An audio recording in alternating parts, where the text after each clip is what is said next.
Hello, hello. Okay. I think now the audio and video is visible now.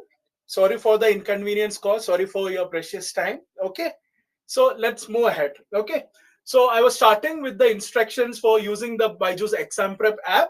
So as you know, you have to download the app. If you are using it on the tablet, you can just show your tablet to the Wi-Fi. Connect your tablet to the Wi-Fi.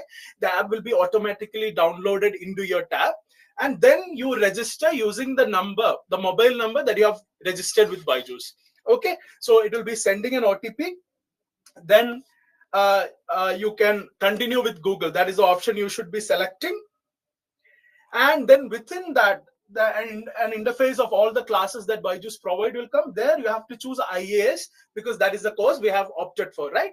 And within IAS, you choose it, and then we go to two different interfaces. So one is for the tablet learning program students. What is on the left is the interface that will be there for students who have enrolled for tablet learning program.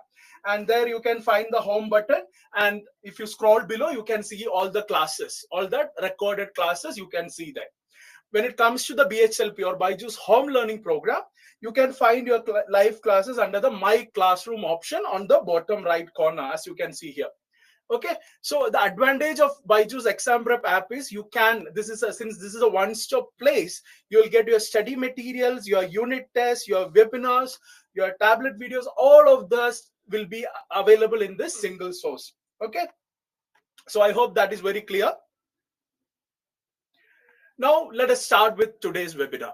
Okay, so as we know, when it comes to Yojana and Kurukshetra, they focus on one or two topics specifically. So we have tried to take two topics and we have tried to cover those topics comprehensively. Okay, and the reason why we have covered the topics like rural tourism under two topics is that we can expect an essay, even an essay question from this area. Similarly, when it comes to tribal healthcare, tribes and sports, tribes and indigenous culture, so we are comprehensively covering the topics related to India's tribes, or the scheduled tribes as we call it. Okay, so we'll first start with rural tourism. Okay, so very interesting word. We all know what tourism is, but we wouldn't have heard of rural tourism that much, right? But this is something all of us engage in quite often, but that term would be kind of unfamiliar. So let's start by understanding what it is. Okay, the context of this topic is, recently the Ministry of Tourism has prepared a draft national strategy and roadmap for rural tourism. Okay, so this is a term that was not in the public discourse for so long, or we haven't heard so much about it, but now the ministry is starting a roadmap, a draft national strategy for rural tourism. That means they are taking it up very seriously. Okay, so tourism especially is an important topic as far as UPSC is concerned, both from a GS3, General Studies Paper 3 standpoint, as well as from an SS standpoint. Now a draft paper has come out on rural tourism, which makes that topic even more important. Okay, now let us have a very brief overview of the current tourism sector in India and why it is important. Okay, the tourism sector accounts for 8% of total employment. Just imagine, if there are 1 lakh people in this country, almost 8,000 of them are in tourism. 1 lakh people are employed in this country, 8,000 are in tourism. That's a huge deal, right? It's almost 8.8, that is close to 9 or 10. Right, for every 1 lakh, 10,000 people are employed in the tourism industry. So that's a huge employment potential being offered there.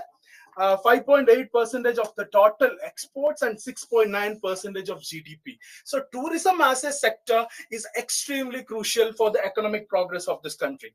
But however, as a result of COVID-19 pandemic, its contribution to employment, GDP, everything has come down. So these numbers, you can keep it in mind. So if an essay comes, you can create a data point, right? On one side, it was contributing so much. Now tourism is on a downslide, right? Now it is just contributing 4.7% of GDP and 7.3% of total employment and just 2.5% of total exports. That is just a very brief overview about tourism sector in general. But that is not our actual topic. Our actual topic is rural tourism. Okay, so see, I want all of you to understand this topic from a very personal sense. Okay, because that will make you understand this topic much more easier. Because all of us have been a tourist at some point or the other in our life, right? So far, all of us, at least we would have gone for school excursions from the school or from college or with the family, and very few of us would have gone abroad for tours or international tours, but definitely would have traveled within India, right? Or at least within our home state. Okay, so all of us are tourists, and we all of us have a personal lens to understand this topic better. So I want all of you to think this topic from that personal standpoint, which will make you appreciate this topic much, much better.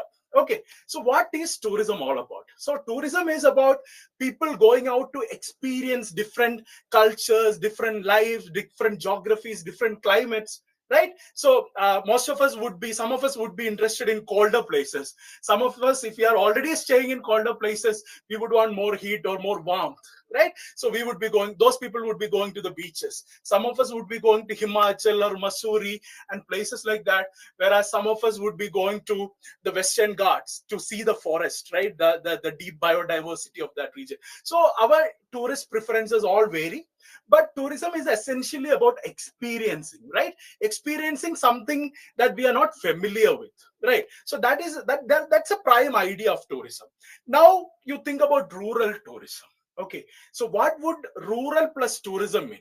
Experiencing something unique, experiencing the culture, experiencing the lifestyle, experiencing the geography of the rural places of this country, right?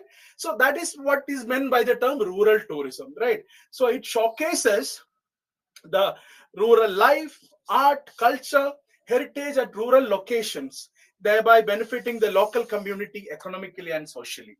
Okay, so basically it is about showcasing the Indian rural landmass or the Indian rural hinterland of this country. Okay, let us try to understand it in a bit more detail.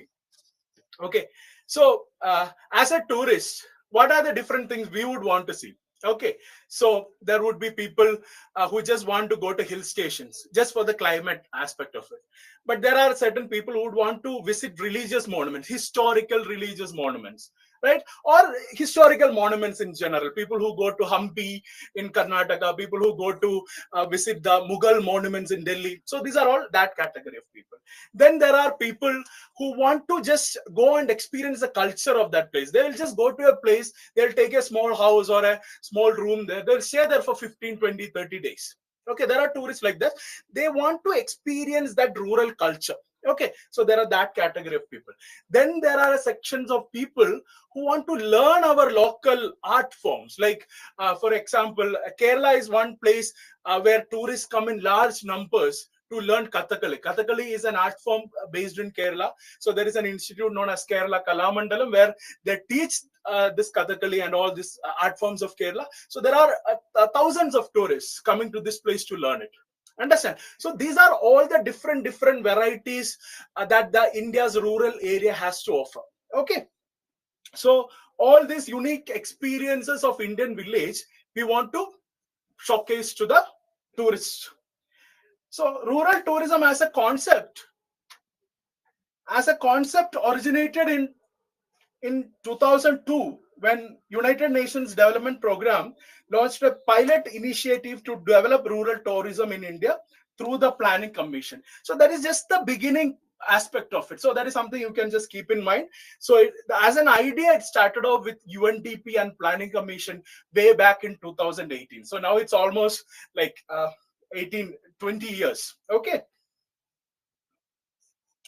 So now, like I said, I want you to get a much more deeper sense of the topic, because this could be an essay topic. That is the reason we'll be taking this topic through two subtopics here, but still I want you to get a deeper sense of it. So now you have to understand why rural tourism. Okay, so first slide was about what is rural tourism. We showcase our rural life, rural culture, rural arts, crafts, the geographical locations, historical monuments. That was what part of the rural tourism.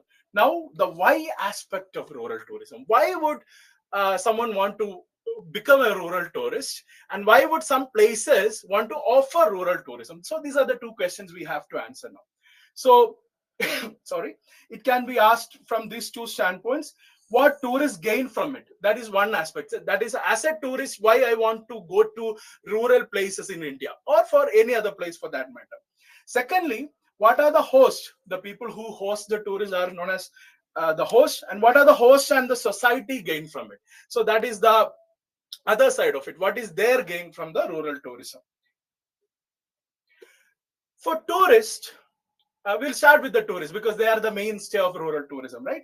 For tourists, primarily, it is an exposure to diversity of Indian culture at arm's length. Okay, they can be immersed in Indian culture, Indian art forms, Indian handicrafts, all of these things. So let me give you an example that I have personally witnessed. I said, no, this has to be personalized because then only you can understand what this is. None of us know all the art forms of India, right? We don't have, I don't think any of us would have a lifetime opportunity to experience all that India has to offer because India is that huge and diverse when it comes to all these things, art, culture, and all that. So all of us would have seen some part of it. So when you try to understand this topic from that angle, it could be easier. So you can also think about a similar art form like I am saying. Okay, so my experience is with an art form known as Theyyam. So it's from Kerala. It's a temple art form. Okay, so I want you to just I didn't want to show a picture or a video here because if you don't show the video, if you don't see the video of it, you don't get the full impact of it. So I recommend all of you to watch a small video of it. So Theyyam is a temple art form. So what happens is that a person, he acts as a deity, he becomes the deity, he'll be taking so much, following so much rituals and all that, and he becomes a deity on a particular day. So there are all myths associated with this particular festival. So he would have a huge headgear and it will be full costumed and there is so much makeup and all that. It's too extravagant and too brilliant to see. The aesthetics is too good. Okay, so there are so many foreign academics and all that, they have studied this art form in a very thorough detail. So Theyyam as a key for rural tourism in Kerala. Okay, how do we see it? So there could be people from other parts of the country. They could come to this part. It happens in northern part of Kerala around December, January, February. That is the time when this Theyyam is available. So you come there. So it happens in different temples of that region. Okay, so you come there. You do it as a circuit kind of a thing. You go to different temples, you see this Theyyam festival or Theyyam performance happening in different temples of that area. So maybe you can also go and meet these performers, right? So when they are performing, they are gods. Okay, so they don't talk to us like normal people. They act like gods at that point. But once they remove that headgear and all that, so it's a visually, it's a stunning piece of art. So once that is removed, you can go and talk to him about like what is the myth behind the particular thing that he's performing, what is the story behind it, or maybe you can even go to the artisans who create this headgear. Understand? So your experience of a particular art form is getting deepened, right? So once you go for a 1 or maybe or 5 or 6 hours you spend with all these Theyyam artists and their history and mythology and all that, you get to experience a totally different lifestyle and a totally different culture which you don't have any chance of experiencing otherwise, right? So this is the idea of rural tourism, right? So maybe if I go to Jammu and Kashmir, or if you go to Himachal, or if I go to Rajasthan, the Kalbelia dance of Rajasthan. So these are all tourists. This could be shown to tourists, no, because people from other parts, they have just seen in images or videos, right? So you get to be immersed in another life. Right. So you definitely would have some change in perspective. That is the primary purpose of travel and all that, right? So that is the idea. That is the advantage that tourists gain from it. They can get exposed to diversity of Indian culture. They can experience various cultural practices, festivals, art forms, right? Secondly, there are opportunities for spiritual experience. So India is famous for that also, right? Every year we have lakhs of tourists coming into India just to get training in various spiritual practices that we are known for. Okay, the most common would be the yoga, which all of us know.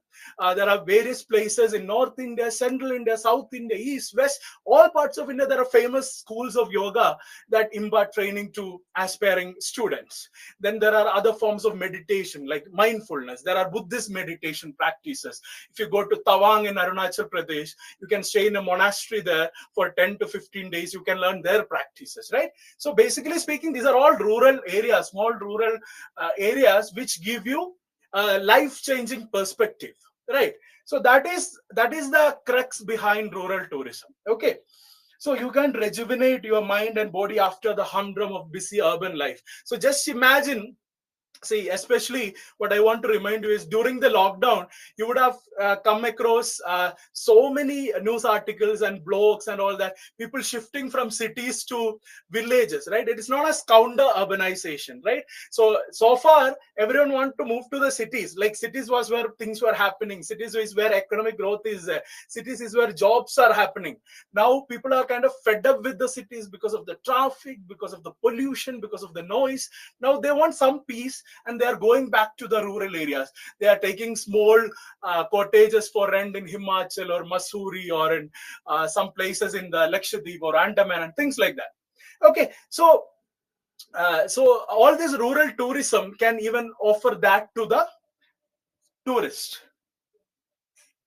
So what are the benefits of rural tourism for the local community? Okay, they are the providers of rural tourism, right? First of all, there is a huge economic gain to be obtained from it. There could be so many employment opportunities. Just imagine what are the things that are coming to your mind when you hear about tourism, or just imagine the last tourist place you visited. What all kinds of things were sold to you? Okay, but be it services or be it goods. Just imagine there would be some rural handicrafts which are particular to that place that will be sold to you, and actually you would like buying it because it's kind of a what you call a souvenir, right? It's a memory of the visit you had to that place, right? So all of us buy that. So there could be guides, tour guides would be there. If you go to certain temple monuments, one best example would be Hampi in Karnataka. So there, if you take guides, they will explain to you the history of Krishnadevaraya or the Vijayanagara kingdom, and which particular king created this temple, and all these kinds of things. This is the same thing if you go to Delhi to understand the Mughal architecture and Mughal monuments, right?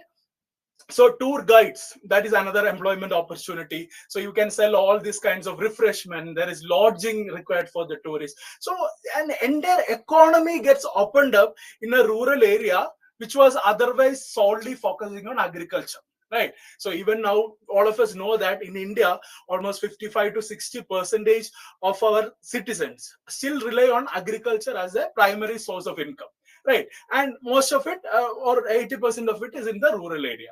So when this rural tourism picks up or rural tourism grows, these people get an additional source of income other than agriculture, right? So they get an extra source of livelihood. And agriculture, we know there is seasonality, right? If the climate is not good, if you're not getting enough rains or due to different reasons, you cannot have agriculture round the year, right? That seasonality can be overcome if there is rural tourism. So from an economic standpoint, it makes perfect sense. It helps in weakening the rural urban divide. How does it do that? Like, so when people see, currently most of the economic activity is happening in the urban areas. Rural area, there is not so much of economic growth, so there is so much of migration happening from the rural to the urban areas. Okay, so people from rural areas are generally much more poorer because they don't have additional sources of income, and agriculture is just not enough to give them adequate income, right? So there is a huge rural urban divide with respect to incomes or with respect to standard of living and all that. So by this rural tourism, by serving as an additional source of income, can reduce the rural urban divide. The same thing is the case with outward migration, which I just spoke about. It restores a feeling of pride in the way of life of rural people. That's what I was saying. See, all of us, I don't know how many of you are in a rural place now, or you have been in a rural area. I was in a rural place all through a large part of my upbringing. So I always wanted to move out to a city. Like, city is where things happen, right?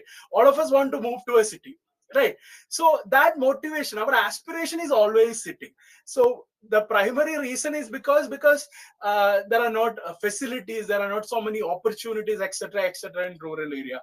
But when rural tourism picks up, when their economy grows, when there is more revenue coming into that, they will also have all the facilities that are available in the city. Maybe not all the facilities, but at least that is required for people to have a happy life.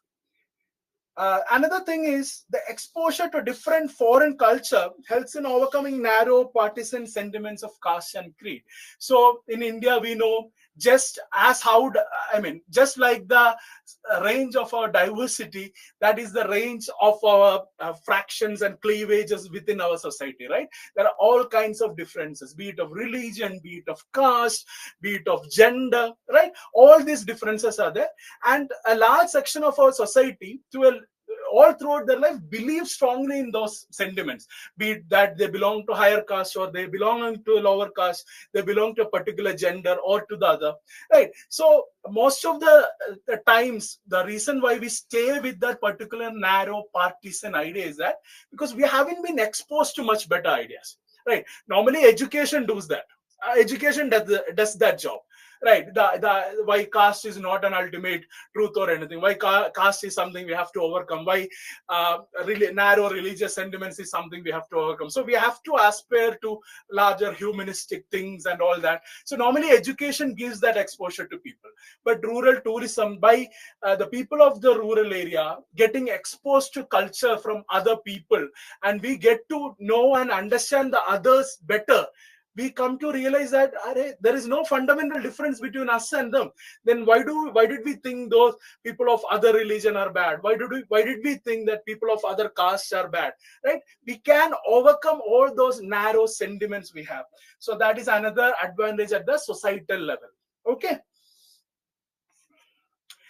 Coming to the tourism industry, as I said, there are serious economic benefits. One major benefit is that currently there is so much of over tourism happening. What is over tourism? That is a term, you can write it down. What is over tourism? Over tourism means some places which are famous as tourist destination, everyone goes there. Okay, one would be Goa, one would be Kerala in south, and the north there would be Manali, Kulu. I mean, see, when we hear of these places, we have been hearing these names all throughout our life, no? So everyone, if they want to go somewhere, they would immediately, okay, chalo, let's go to Goa, right? So that is the things. And because of this, these places have become overcrowded with tourists. There is so much of environmental degradation happening.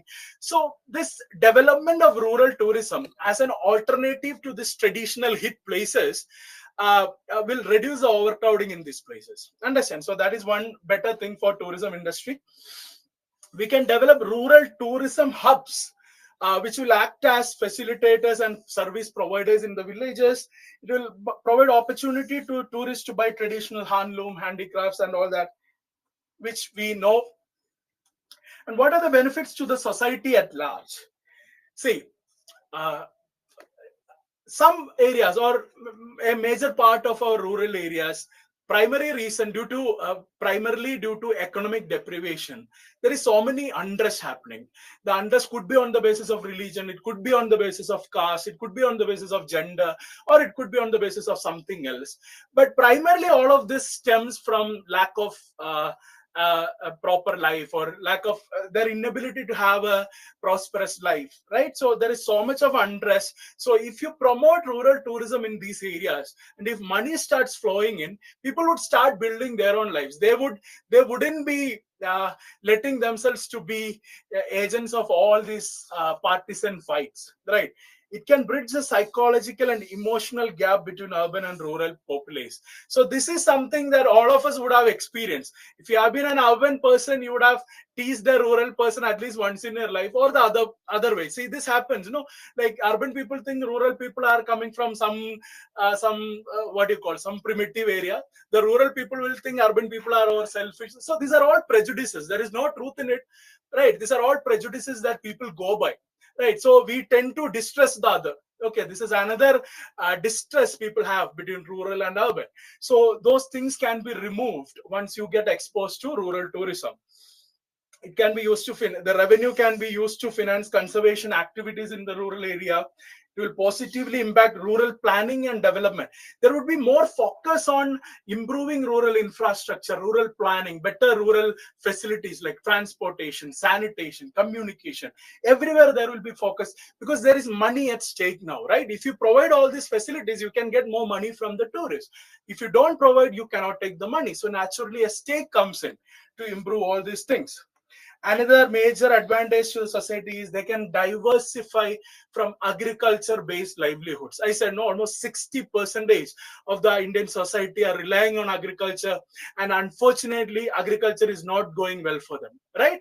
So rural tourism gives you an opportunity to diversify your income from a purely agro based livelihood option, right? So that is the basic idea of rural tourism and how it benefits the different stakeholders. Okay, stakeholders means who are benefit from the particular industry. Now let us move to the challenges. So this is where I want you to have that personal lens to understand this topic. As a person or as a tourist, if you have gone to a place, what all are the things you will notice first? Okay, how easy it is to get there, right? So the transportation is very important. It should be easy and it should be relatively cheap. You cannot go to all places by flight or anything. At least all of us cannot afford it, right? So there has to be cheap, safe, and easy access to that place. Transportation is very important. There should be a basic minimum hygiene. We don't want all these places to be like our modern shopping malls or anything, but there has to be minimum hygiene there. There has to be some facilities for lodging, which again should be neat, safe, hygienic, at the same time at a relatively lesser cost, right? And these are the requirements that as a tourist we first look for. And what are those things, or what is the scenario with respect to these things when it comes to India's rural area? There are severe lacunae there are severe gaps there, right? So there is inadequate development of rural areas, the infrastructure and all that is there. And another issue with the why rural tourism is not that picking up is the people in the rural areas, even though they have all these assets which can be sold to tourists, they don't know how to monetize, how to make money out of it, right? For example, they would have a historical monument there, but it is being used by all hooligans and it's all vandalized. Nobody is taking care of that, right? So that is because that society is unable to make monetize that asset. For or another thing would be there could be a GI based handicraft. Okay, so it could be something. There are so many geographical indication tags. No, it could be a mirror or it could be a toy or something which belongs to that particular area, but they are unable to monetize it. So all this kind of monetization of the cultural assets come into place. Then the other thing is transportation, fooding, lodging. We already talked about. Then communication skill. So in India, that is a huge barrier to rural tourism, right? If you go to any other part of the world, if you're one country, you would speak one language. In India, there is nothing like that. Okay, we speak umpteen number of languages, right? So people going from one place to another experience this language barrier. It's not huge. I'm not saying there is any significant language barrier. At least everyone would be able to manage with Hindi or English, or there could be some link language, but there could be a communication barrier. Insufficient financial support. So even though as governments or as at the policy level they would identify some areas for promoting rural tourism, there won't be so much support. So all these facilities that we require, no, transportation, food, these services wouldn't be well developed there. Another thing is lack of trained human resource. I said no. If you want to go to a place and you get the maximum experience out of it, you need to get more knowledge about that place, right? You're not just going there, just seeing everything and coming back, right? You have to, if you want to experience it, you have to understand the history of it. You have to understand the background. What is the context? What is the lifestyle of people of that area, right? You have to get to know a bit more. For that, you would need tour guides or local volunteers who can give all those necessary information, which will make our experience much more interesting and deep. Another major issue is the safety for tourists, right? So that is a huge issue. As we know, like safety, especially with respect to women tourists or women travelers who are traveling alone or traveling, even when they're traveling in groups, there are issues of attacks against them, assaults against them. So safety not only of women, even for all the travelers, there are issues at some parts of the country. So that is something we need to work on if tourism is to pick up in the rural areas. So those are the challenges. Those are some of the challenges. We will be looking at more of it in the next topic. So what is the way forward? we have to put into practice the national strategy and roadmap for development of rural tourism. So this strategy was the context for we discussing this topic. So we don't have to know so much about that strategy and roadmap. So this 6 points are more than enough. Okay. So I'll explain what this is. First thing is there should be model policies and best practices for rural tourism. Okay, so we understood rural tourism has potential, right? That is something which we all of us, I think, have agreed by now. And we also understood that rural tourism has its own challenges. So what do we need? We need a policy to reach that best scenario of rural tourism by avoiding the challenges we face. For that, we need a government policy. So a government policy will bring together all the stakeholders, be it tourist service providers, be it transportation providers, be it lodges. They'll bring all of them together and make sure that rural tourism happens hassle-free. Okay. Then there should be an idea of best practices for rural tourism, right? Maybe you can have a report, or you can have a compendium or a book of best practices that has been used in various places where rural tourism is being provided. So that will help other rural areas also to imitate that and provide the best services when people are coming to their places. Second thing is digital technologies and platforms for rural tourism. See, I said no. See, this rural tourism, there is a information gap. Okay, always everyone, it is not easy for everyone to get information about all these rich varieties that rural areas of India has to offer, right? Some people would be extremely diligent. They would be following all these blogs and all that. A few sections of them would be able to learn about it and reach to all these right places. But then large majority of us won't be able to. So if you have a digital platform that have some data or information on what a particular place has to offer, right? So it would be good. And if you can, what about if you can book place in that particular area? So just imagine, like some of you want to go and learn yoga, okay, yoga for 10 days in Himachal. Just imagine if there is an online portal that lists before you which are the best schools teaching yoga in Himachal, which are the dates available for studying there, what is the fees of it, if you are staying there, how will you maintain your accommodation, what is the price of it. So if there is a digital tool that can give you all this information, it would be much easier for you to avail those services, right? So that is how rural tourism can pick up. So digital technologies and platforms are very important. Developing clusters for rural tourism. What is this clusters? That means there should be like coming together. See, we all know that when we go to a place, we don't go to a single place most of the time, right? At least when we go with our family to a tourist place, our plan will be we'll go there, then we'll go there, by the evening we'll be coming here. So it's a big plan, right? There would be multiple places. So when you're developing areas of rural tourism, you should develop it like that. There should be more than one place, right? So there should be an art form which you can watch. Then there should be some good areas where you can get local delicacies, local food. Then there should be a place where you can watch a historical monument or something. See, all of this won't be there at all the places, but wherever it is there, you should connect all these different tourist spots and offer it as a cluster to the tourists. Right. So if you look at Indian government Swadesh Darshan scheme, this is what they are doing. Okay, they are developing thematic circuits like Buddhist circuits or Shiva circuit or Himalayan circuit.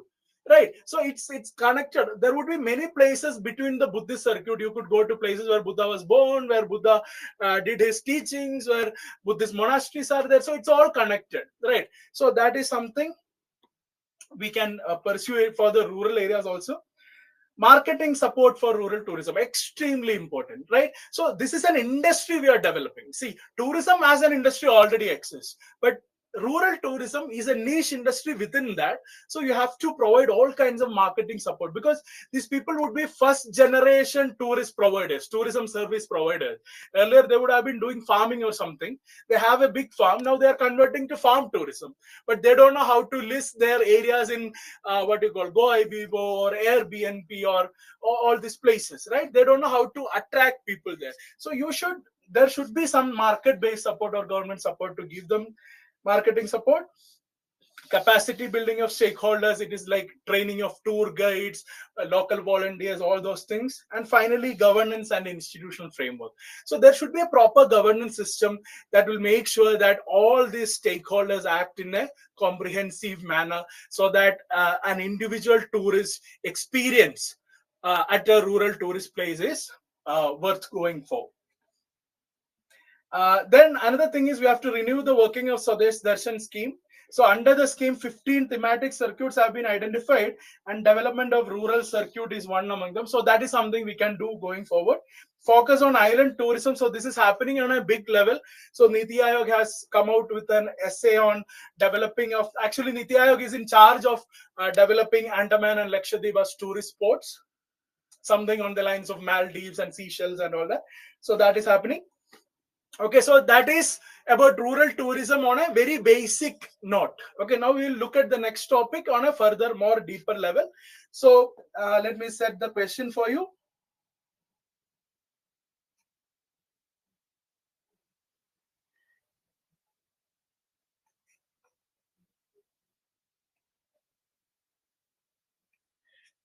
So there is 1 minute. You can all try to solve the question.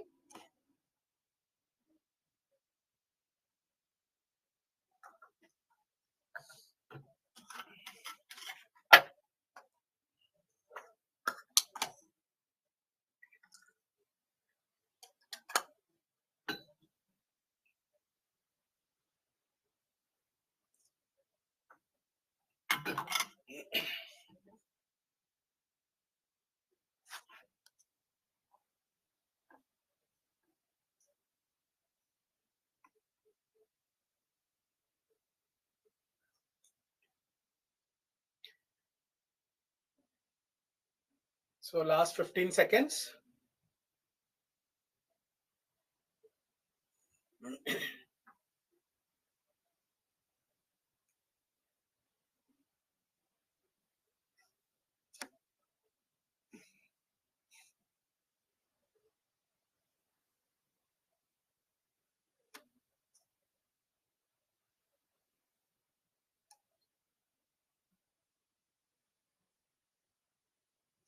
So I hope all of you have answered it.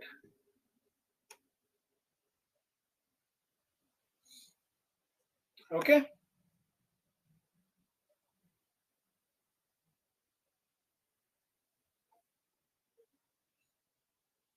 Yeah, so a good majority of you have got the answer right. So let us discuss it in a brief manner. So consider the following statement in relation to tourism sector. The contribution of tourism sector is less than 1% of India's GDP. That is definitely not the case. We have seen, even though it has reduced during COVID, it's still on the lines of 4 or 5. That is a percentage. Rural tourism as a concept originated in 2010 due to a project with UNESCO. Actually, it is UNDP and the Erstwhile Planning Commission in 2002. Okay. And the third is under Swadesh Darshan scheme, rural circuit is also being developed as part of 15 thematic circuits. Very important. So the correct answer is D. Moving on. Okay, so that is the explanation. So the coming to the subjective question, rural tourism in India is still at an early stage of development. Discuss this statement in context of its immense potential to transform the rural economy. Okay, so there is a statement to set the context. Okay, so that is rural tourism is at an early stage of development. So when you have a statement like this, that should be ideally used in your introduction itself. But the crux of the question is the immense potential to transform the rural economy. Okay, so ideal scenario, an ideal introduction should be bringing these two ideas together in the introduction. So even though it is at an early stage of development, you can express that. Why is it at an early stage of development? Because it's a niche idea. It's very recently brought forward idea. So it is at an early stage of development, but it has the potential to transform rural economy by enhancing the employment, enhancing livelihood options, women friendly jobs and all that, right? So that could be your introduction. Now coming to the body, you can write about the potential of rural tourism. Okay, so the economic potential, Potential is basically the prospect, or in another way, if it is implemented, the advantages that will come out of it. So that all comes under the scope of potential. Economic potential, what all are there? Agriculture, additional incomes, employment, entrepreneurship, right? There are so many opportunities. Then at a societal level, we discussed about it, right? At a cultural level, what are the potential, right? Right. So these are all the potential. So it has immense potential to transform the rural economy. So even though there is potential, we have to realize this potential, right? Potential and realizing it into actuality. This is the important thing. But whenever you have a potential, between potential and the reality, there would be what? Challenges, right? So since it's a 10 marker, right? What do you call it? Maybe 40 words on challenges of that the rural tourism will face. So since it's a 10 marker, maybe you can just use a diagram like challenges of like infrastructure challenges, governance challenges, safety issues. You can just mark it like that. Okay, challenges. Then you can give the solution to improve the scenario. So once you mention the challenges, we have to solve those challenges. Then only we can realize the potential, right? So you give a brief solution. That solution itself could be a conclusion also. Since it's a 10 marker, there is not much scope for it. So this could be the kind of structure: intro, bringing these two ideas, potential, challenges, solution, and solution could be the conclusion. Okay, I hope it's clear to all of you. Now, rural tourism for Atmanirbhar Bharat. Okay, so I hope all of you have understood the idea of rural tourism, the scope, the potential, the challenges of it. Now, let us dig deeper from one particular standpoint, that is mostly the economic standpoint when it comes to Atmanirbhar Bharat. So, what does the mean Atmanirbhar Bharat means? In this context, it means self-reliance. Okay. So, in all contexts, it primarily means self-reliance only. That means we should develop from within, right? We should create all systems in place so we can grow organically. So rural tourism for Atmanirbhar Bharat, that is, how can rural tourism help in self-reliance? Of which part we are talking about? Of the villages in this country, right? Because that is ultimately the objective of rural tourism. It is to improve the scope and economic potential of our villages. So rural tourism for Atmanirbhar Bharat primarily means rural tourism for economic empowerment of villages. That is what you have to keep in mind. Understand? So coming to the context of this topic, the huge potential of rural tourism makes it one of the drivers of Atmanirbhar Bharat. Provided the challenges of rural tourism are addressed and steps are taken up to revive tourism in the post-pandemic era, right? So scope is there, right? Rural tourism has immense scope. It can improve the economic scenario of villages, but there are challenges. And on top of that, there is a post-pandemic scenario. That is a new challenge that also we have to see. Okay, we'll look at all of that in detail. Okay, so let us see how rural tourism can lead to Atmanirbhar Bharat. Okay, first of all, it provides ample opportunities for self-reliance to the rural sector, right? So let me just show you how that works. So there is a predominantly agriculture-based rural economy. Almost 60%, almost just approximately 60% of them are working in the agriculture. There is another issue at the agriculture level. It is known as disguised unemployment. What is that? Disguised unemployment means when a job can be done with 10 people, and if actually 100 people are working there, that is disguised unemployment. The 90 people are not adding much value to that job. Could have been done with 10 people, but now 100 people are working there. So the 90 people are in a way unemployed. They are not adding much value, and hence they won't be getting much salary also out of it. This is the scenario of Indian agriculture. I said no, almost 60% of our population are working on agriculture, but we don't need that much people in agriculture. We need to take them out into industries and services, but we are unable to do it so far. Okay, so rural tourism can remove or solve this issue of disguised unemployment in agriculture. Okay, so how does that do? So what are the kind of jobs rural tourism can create? I said no, the tour guides. So these are all service related jobs. Pardon my handwriting. Yeah, tour guides, There could be local volunteers. Then entrepreneurs could be there. They could start some services for the tourists. It could be lodging, it could be travel, right? What else could be there? Uh, yeah, there could be so many facilities. They could take them to different sites and all that. Entrepreneurship would be there.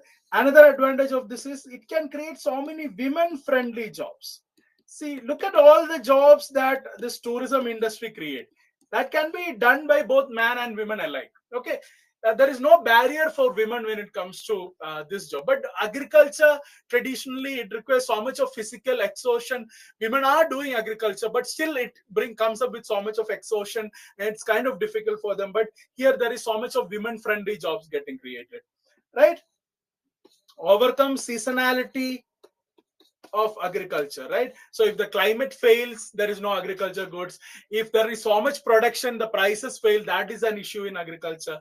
There is seasonality. It happens out of 12 months, maybe 3 or 4 months would be proper agriculture job would be there. After that, most of these people are unemployed. That is why most of them go and work for MGNREGA jobs, right? So instead of this, if you provide this rural tourism jobs, it can improve the rural economy, right? So this is the way how rural tourism can create Atmanirbhar in the villages of this country. So I hope it's very clear to you.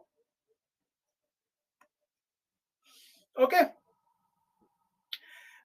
Then developing and promoting this local product, it will boost traditional arts and crafts. Okay, so that has been facing so much of crisis of late, right? So all these traditional artisans who have been into so many handicrafts, they're not getting enough buyers. There is so much cost involved in creation. It cannot be done at scale. A single person would be making one piece at a time, right? So the prices would naturally be high. So people won't be willing to buy. People would buy cheap quality, maybe polyester or other goods or all the cheap varieties of plastic and all that. So the traditional arts and crafts were struggling in India. Now with this rural tourism, it can pick up. It can help generate all these products. Skill developments in tourism related jobs, that is guides, drivers, cooks, housekeeping, etc. for the tourists. So that's a very important way in which it can do it. Entrepreneurship we already discussed. To prevent out migration, a large part of India's rural hinterland, especially from states like Uttar Pradesh, West Bengal, Bihar, Jharkhand, Chhattisgarh, Odisha, are moving to in the north, in Punjab, Haryana, that Noida, Gurgaon, that region, in the west to Mumbai, South Karnataka, Kerala, Tamil Nadu. So there is so much of out migration happening, and it's kind of a push migration. It's not like they have good jobs at these places and they're happily going. It is because they don't have any job at the rural area and they're pushed out of their rural places to go to these places. So that can be prevented if they have this tourism related job. It will help overcome seasonality of agriculture, which we already discussed. Right? So that is how rural tourism can help in Atmanirbhar or self-reliance. But again, we have already seen the challenges. So this is almost similar only, right? So long distance from nearby towns, absence of proper mode of transportation, infrastructure, lodging, fooding, amusement facilities, power supply, inconsistent electricity, telecommunication. So these are all some of the major challenges to get the rural tourism up and going. Second is the marketing of these areas, marketing of the services they provide. So the other people, the people who want to buy these services, they should come to know about it. No, so that is a huge problem. Trained manpower, financial support, all these issues are there. Lack of involvement of the local community. So that is very important. So when you are trying to promote this local rural tourism, there should be support from the local community. Otherwise, this itself could become a source of conflict. I'll tell you a scenario. So there are so many people from outside are coming. They would have their own ways of behaving and all that. So this particular rural area would have its own culture, traditions, custom. So ideally, as a tourist, when you're coming to a place, you should respect the culture and customs and all of those places. You shouldn't hurt the sentiments of the people there. But there are increased chances of strife and conflict when there is no support from the local community. Understand? So that can be an issue. Then the safety aspect we already discussed in the last topic. So there is nothing much to be discussed in that section particularly, since we have already discussed it. Now coming to the steps that are being taken to boost rural tourism, right? We understood it has huge potential. We are facing some challenges. Now we are taking concrete steps to solve this problem. So it has recognized rural tourism. Government of India has recognized rural tourism as a niche area of tourism. That means the government will be giving extra support to rural tourism, because tourism as an industry already exists. There are all traditional support from the government. But since this is a niche industry, the government will be much more forthcoming. Then the launch of Swadesh Darshan scheme, under which government has identified rural circuit. So I hope all of you know what Swadesh Darshan scheme is. So that is a scheme to make Indians move across the country, like as tourists, right? So it is to promote domestic tourism primarily. So what we are doing is there are different thematic circuits, as I already discussed. There is a Buddhist circuit, there is a Shiva circuit, there is a ocean-based or a beach-based circuit. There is hill area based or Himachal circuit. So these are all there. So among them, rural circuit also has been opened up. That is good. Product infrastructure development for destinations and circuits. So as the name implies, it is just an infrastructure boosting thing. There is the Prasad scheme that is also for rejuvenation of infrastructure of all this area. Then recently, the draft national strategy and roadmap for rural tourism was released, which we discussed in the last topic, to improve the policies, best practices, digital platforms, marketing, skilling. So these are all part of it. National mission on cultural mapping. Under this, the cultural mapping of India would be done via nationwide cultural awareness program, Hamari Sanskriti, Hamari Pehchan Abhiyan.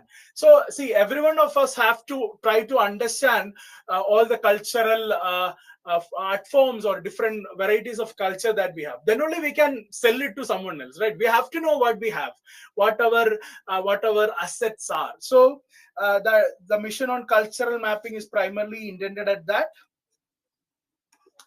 Then efforts by departments other than tourism ministry. So under Ministry of Rural Development, the Shyama Prasad Mukherjee Urban Mission has suggested 21 components as desirable for cluster development, and tourism promotion is one of that. So under Shyama Prasad Mukherjee Urban Mission, tourism promotion is also one of the primary objectives. Under Pradhan Mantri Kaushal Vikas Yojana, which is our rural-based skill development program, here training is provided in tourism and hospitality. So we have seen, as part of the challenge, the lack of trained manpower at various capacities is affecting tourism sector a lot. So Pradhan Mantri Kaushal Vikas Yojana can train people for job roles like guides, drivers, cooks, housekeeping, and other hospitality staff for the locals. So these are some of the steps that have been taken by the government so far. Now we have the pandemic scenario, right? So see, when it comes to tourism, you have to know that tourism is something that we do only when we have enough money, right? We don't do tourism in times of crisis.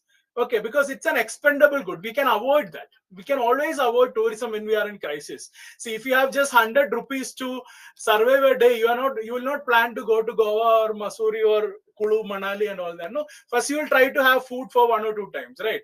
So it can always be kept aside. So that is the risk associated with tourism as an industry.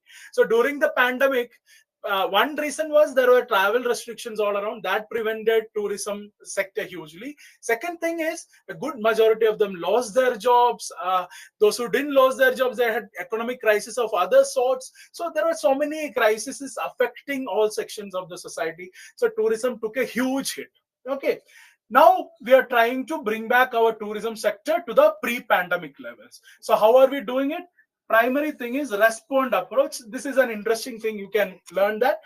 You have to give support for restarting travel, establish protocols. See, even now it's a post-pandemic scenario, only it is not completely over. Stimulate demand for tourism, promote coordination between different actors so that it becomes hassle-free. Operationalize the new normal, right? So now it's a new normal. Pre-pandemic, post-pandemic, these are two different worlds, right? We have to wear masks wherever we go. We have to take quarantine based permission. There has to be vaccine certificates available with us. So it's all a new normal. Earlier, when you had to travel, you just need some money and some friends with you to travel. But now there is so many additional legalities that you have to look into. Nurturing new options, developing digital solutions, right? So now, earlier you could go to a place and figure out things. Now, with limited travel options, you have to figure out things earlier so that your travel becomes hassle free. So that is a respond approach that is being promoted by the government. Another very interesting thing is the government has announced that visas would be given for free to the first 5 lakh tourists. Okay, so that's a huge thing. That's an incentive the government is giving. The ministry has extended e-visa facilities for travelers from 156 countries. So that's a big number. Almost all the major countries of the world are included there. Then the Prime Minister's Vocal for Local and Atmanirbhar Bharat initiatives. So I remember seeing a speech by our Prime Minister where he had gone abroad. He was saying the people of that places, that is the Indian diaspora who is living there, he was telling, why don't you tell good things about India, and each one of you send 5 or 10 people to India as a tourist. Okay, so it seems very interesting. No? So the Prime Minister of a country is pitching to the Indian diaspora across the world to bring tourists of that place to India, right? So what if they take it up seriously, and what if it happens, right? It can boost the economy in a significant way, right? That is how we can easily reach to that pre-pandemic levels of Indian tourism. So that's a very remarkable initiative from the PM side. So Vocal for Local, similar thing. Atmanirbhar we already saw. Dekho Apno Desh, to generate awareness among the public about tourism destinations, local art and cuisines, including some of the unexplored gems in India. See, even now, I said no, like even now, there are 2 good tourist places in India which most of us wouldn't have even heard of, right? That is the scenario with respect to India. Then they have founded a national tourism task force for the revival of the tourism and hospitality sector. So that is an HR, supplying human resource to the tourism sector. So you can remember most of these points, very, very important and vital points. Then they have launched a 24/7 toll-free tourist information helpline in 12 international languages to assist domestic and international tourists. So that is again a very important thing. No? So like the safety concerns of the travelers, basic information about the places, the legal restrictions, the quarantine regulations. So all of them might not know about all of these things. So a helpline can come in handy. Introduction of 400 new Vande Bharat trains, 25,000 kilometers of expressway. So these are all good. IRCTC started Sri Ramayana Yatra special trains in 2021. Religious tourism packages like Ramayana Trails, Buddhist Circle, Royal Rajasthan Tours. So this can all pick up. Like we might think this is all cliche. Why are we doing all this religious tourism? Everything can pick up. See, most of the Indians travel to all these places already. No, a good majority of Indians. Very recently only we have started traveling to major hill stations and all the major tourists. Initial time, maybe 20 years, 30 years before, most of our movement out of our village or hometown would be to visit some temple or some mosque or some church somewhere else, right? So religious tourism is very particular and important in India.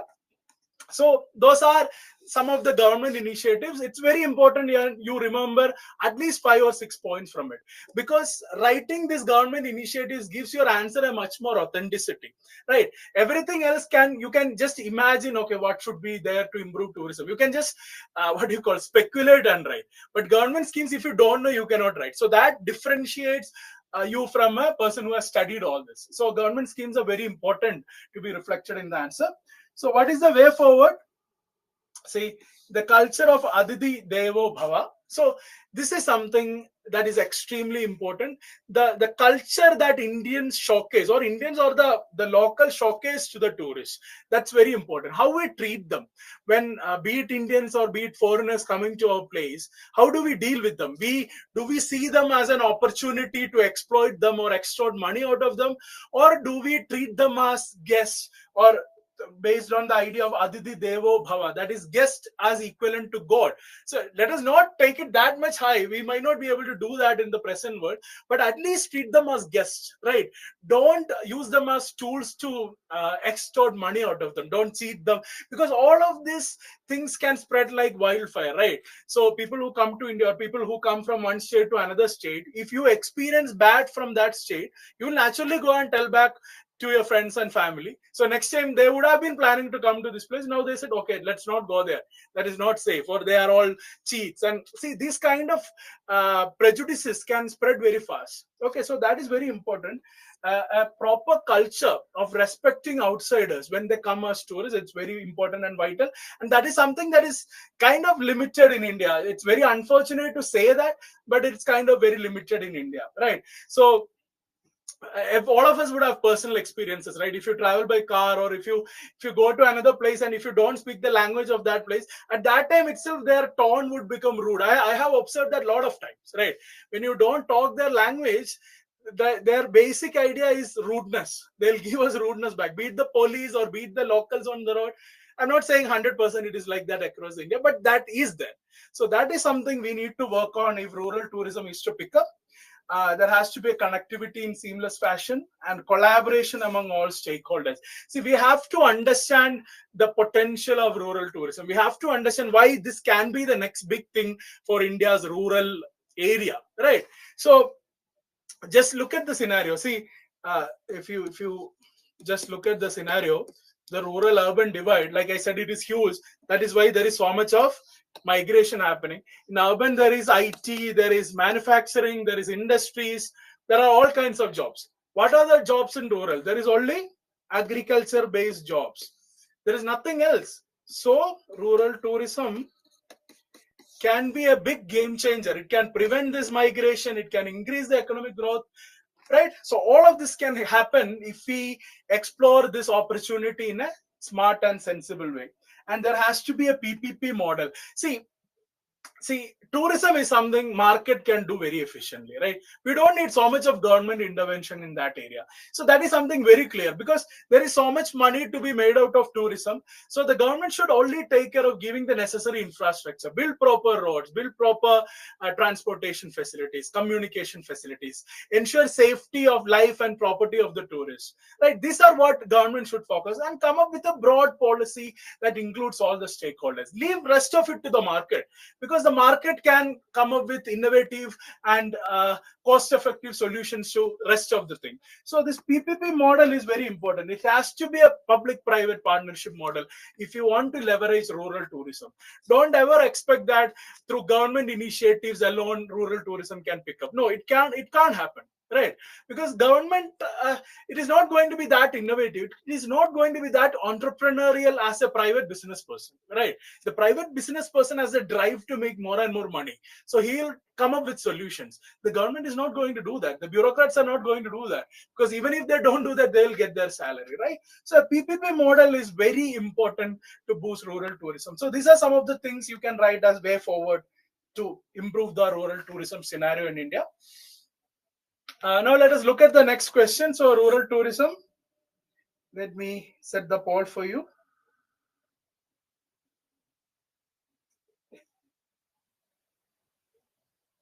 So you can all write the answer, mark the answer.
Okay, so most of you have got the correct answer.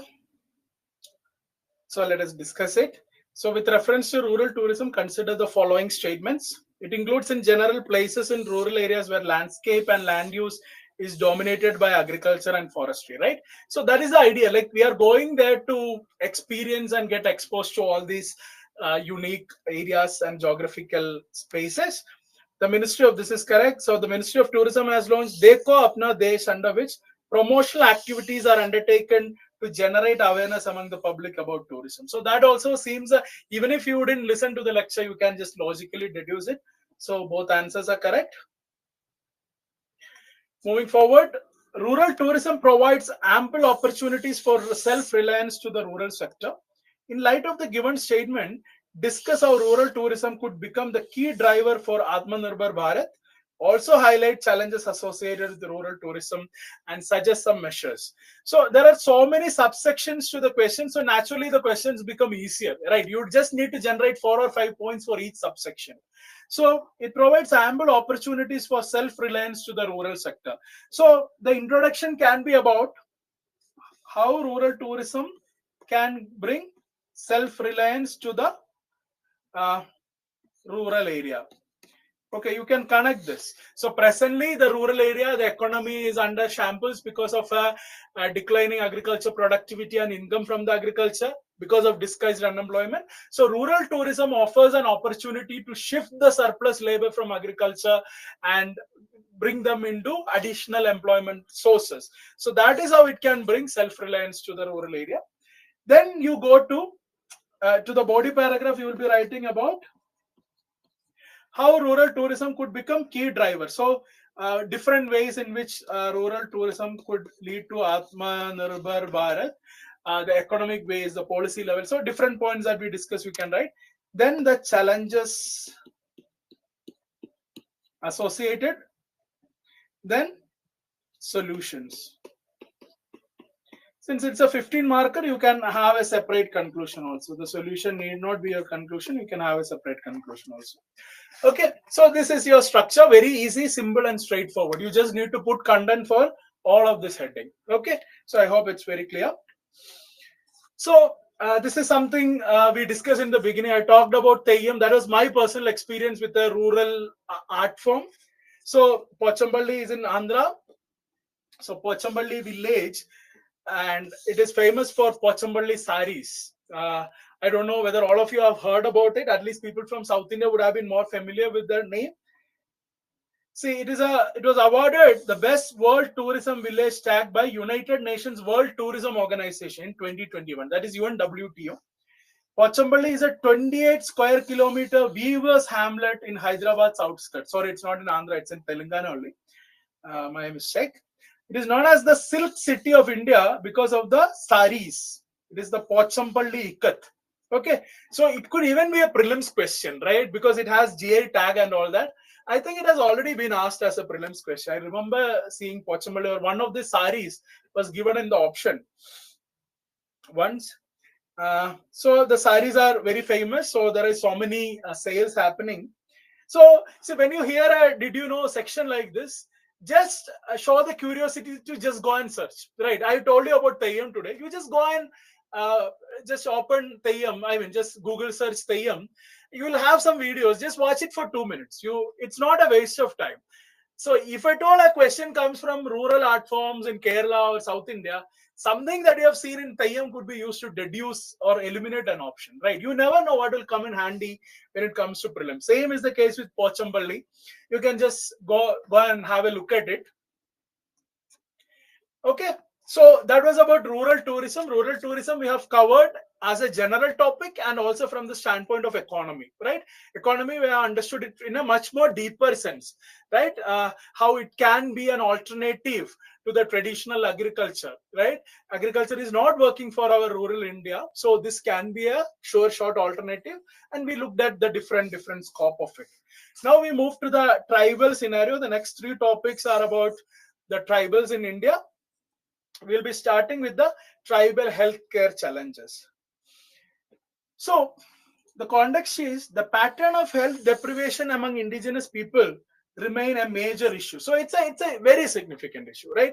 See, healthcare in general, it's a big problem for India. Okay. and healthcare for the tribals, it would be a much more significant problem, right? It's a very logical thing to deduce, because even now, even after so much years after independence, the tribals, the Dalits are discarded. They are a marginalized section of the Indian society even now. So let us try to understand health of tribals in a much more deeper way. So the United Nations State of the World's Indigenous Peoples Report. So this is a report concerning the indigenous people of the world. Indigenous people are partly referred to as tribals in India or scheduled tribes in India. So these are the people who had occupied a land before other people came in. So if you just look at the Indian scenario, I'm not drawing the rest of India. So there were some people in this country before all the Aryans and all the people from other parts of the world came. So those are known as the indigenous people, right? So that is what we are talking about. So for indigenous people, health is a much broader concept. So to the regular sections of the society, or to the mainstream sections of the society, what do we mean by health? Okay, to some people it is absence of a sickness. Okay, if you're not sick, you would say you are healthy, right? But in the traditional systems of Ayurvedic medicine and all that, or Indian traditional idea of health, it is not only a state of, it's not only about absence of sickness, but it is also a positive state of physical, emotional, and mental well-being, right? We should feel good about ourselves, right? Our body should be feeling good, our mind should be feeling good, our emotion should be at the right place, right? That is the idea of health in the traditional Indian system. And the modern society have also accepted this Ayurvedic definition of health. Even now in India, if you look at universal health coverage documents and all, health is being defined as a positive state of emotional, mental, and physical well-being, right? Not only absence of sickness. When you come to tribals, it is going a one notch above that. See, health is considered a harmonious coexistence of human beings with nature, with themselves, and with others. Okay, so there is the individual. Individual is there. The nature is there. Others means the society is there. Okay, if only all these angles should be working harmoniously, then only the tribals believe they are healthy, right? It's a much broader, holistic, and comprehensive view of health. We haven't reached that state, right? We are, if you look at tribals and us, our concept of health, we are actually primitive. We haven't brought in an environmental consciousness into our idea of health. We haven't brought in a social consciousness that everyone around us should be healthy for us to be healthy. We haven't fully incorporated that. So it's a much more progressive and holistic idea of health that tribals have. And it is aimed at integral well-being in spiritual, individual, and social wholeness and tranquility. Okay, so I don't know all of us can ever reach that kind of a state, because it's a too demanding thing, right?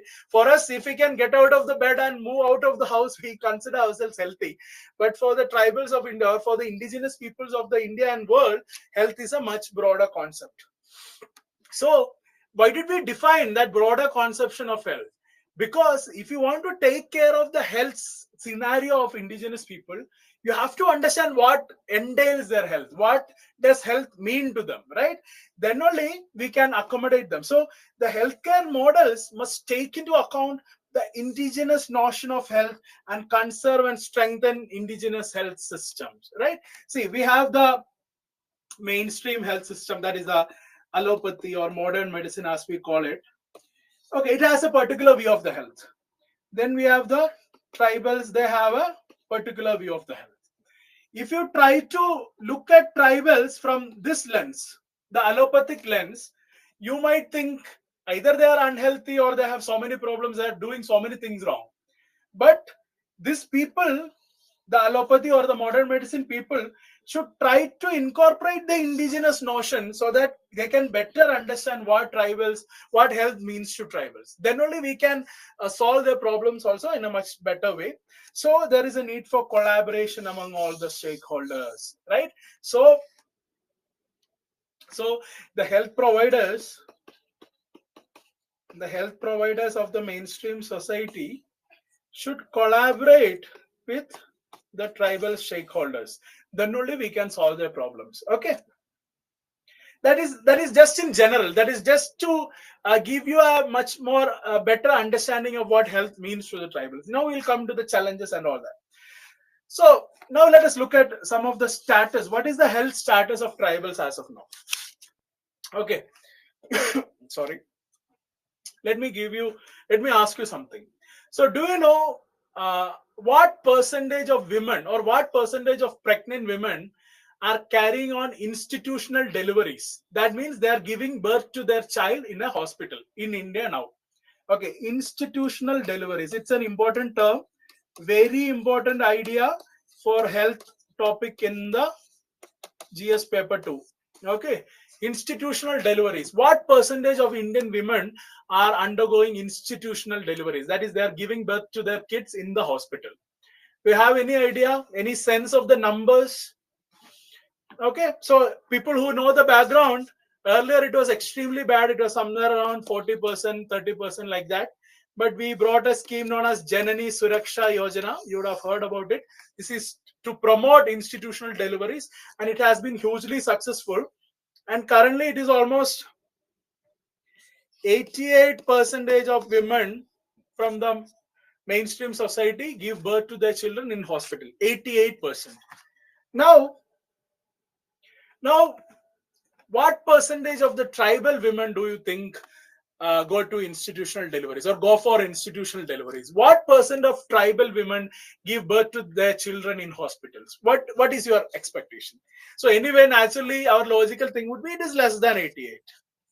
Okay, how less than 88?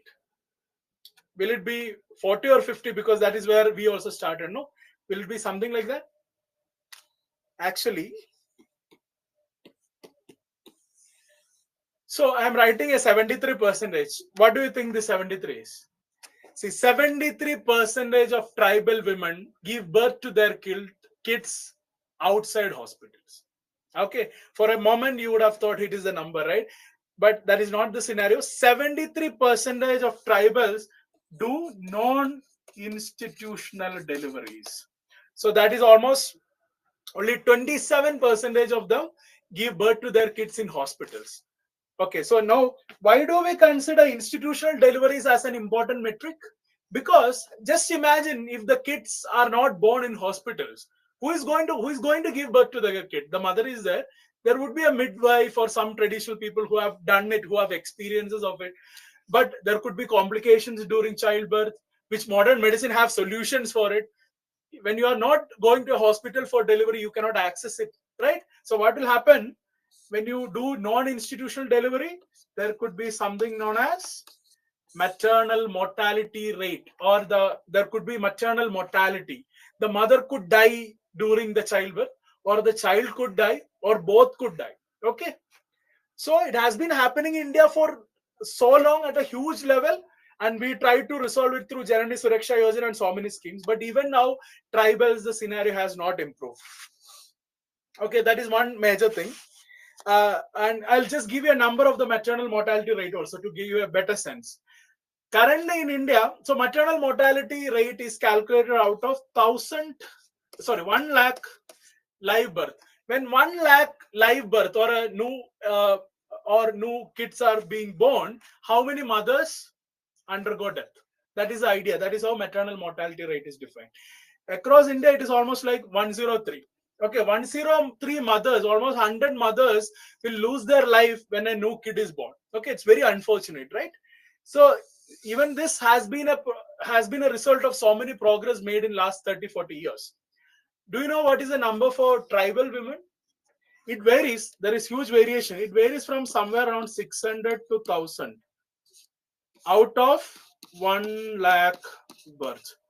When every new 1 lakh kids are born, almost 600 to 1000 mothers will die with respect to, among the tribal women. Okay, it's a huge number. This is why institutional deliveries are important. I'll give you another more disconcerting data. The infant mortality rate, that is the kid dying. Okay, when a newborn kid is born, what is the percentage of newborn kids out of every 1000 Out of every 1,000 kids being born, how many kids die? That is the infant mortality rate. For the mainstream India, it is 40.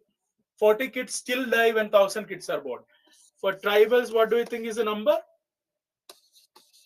84. It's double, right? So that is the current health status of the tribals. You can have all this data. It can be useful for your answer writing. So despite decades of emphasis on reproductive and child health is a mother, baby, all the health aspects related to that. There are still significant barriers in access to prenatal. Prenatal means before delivery, birth, and postnatal. Postnatal means once the kid is born. Treatments across all tribal populations. So this is what we are talking about so far.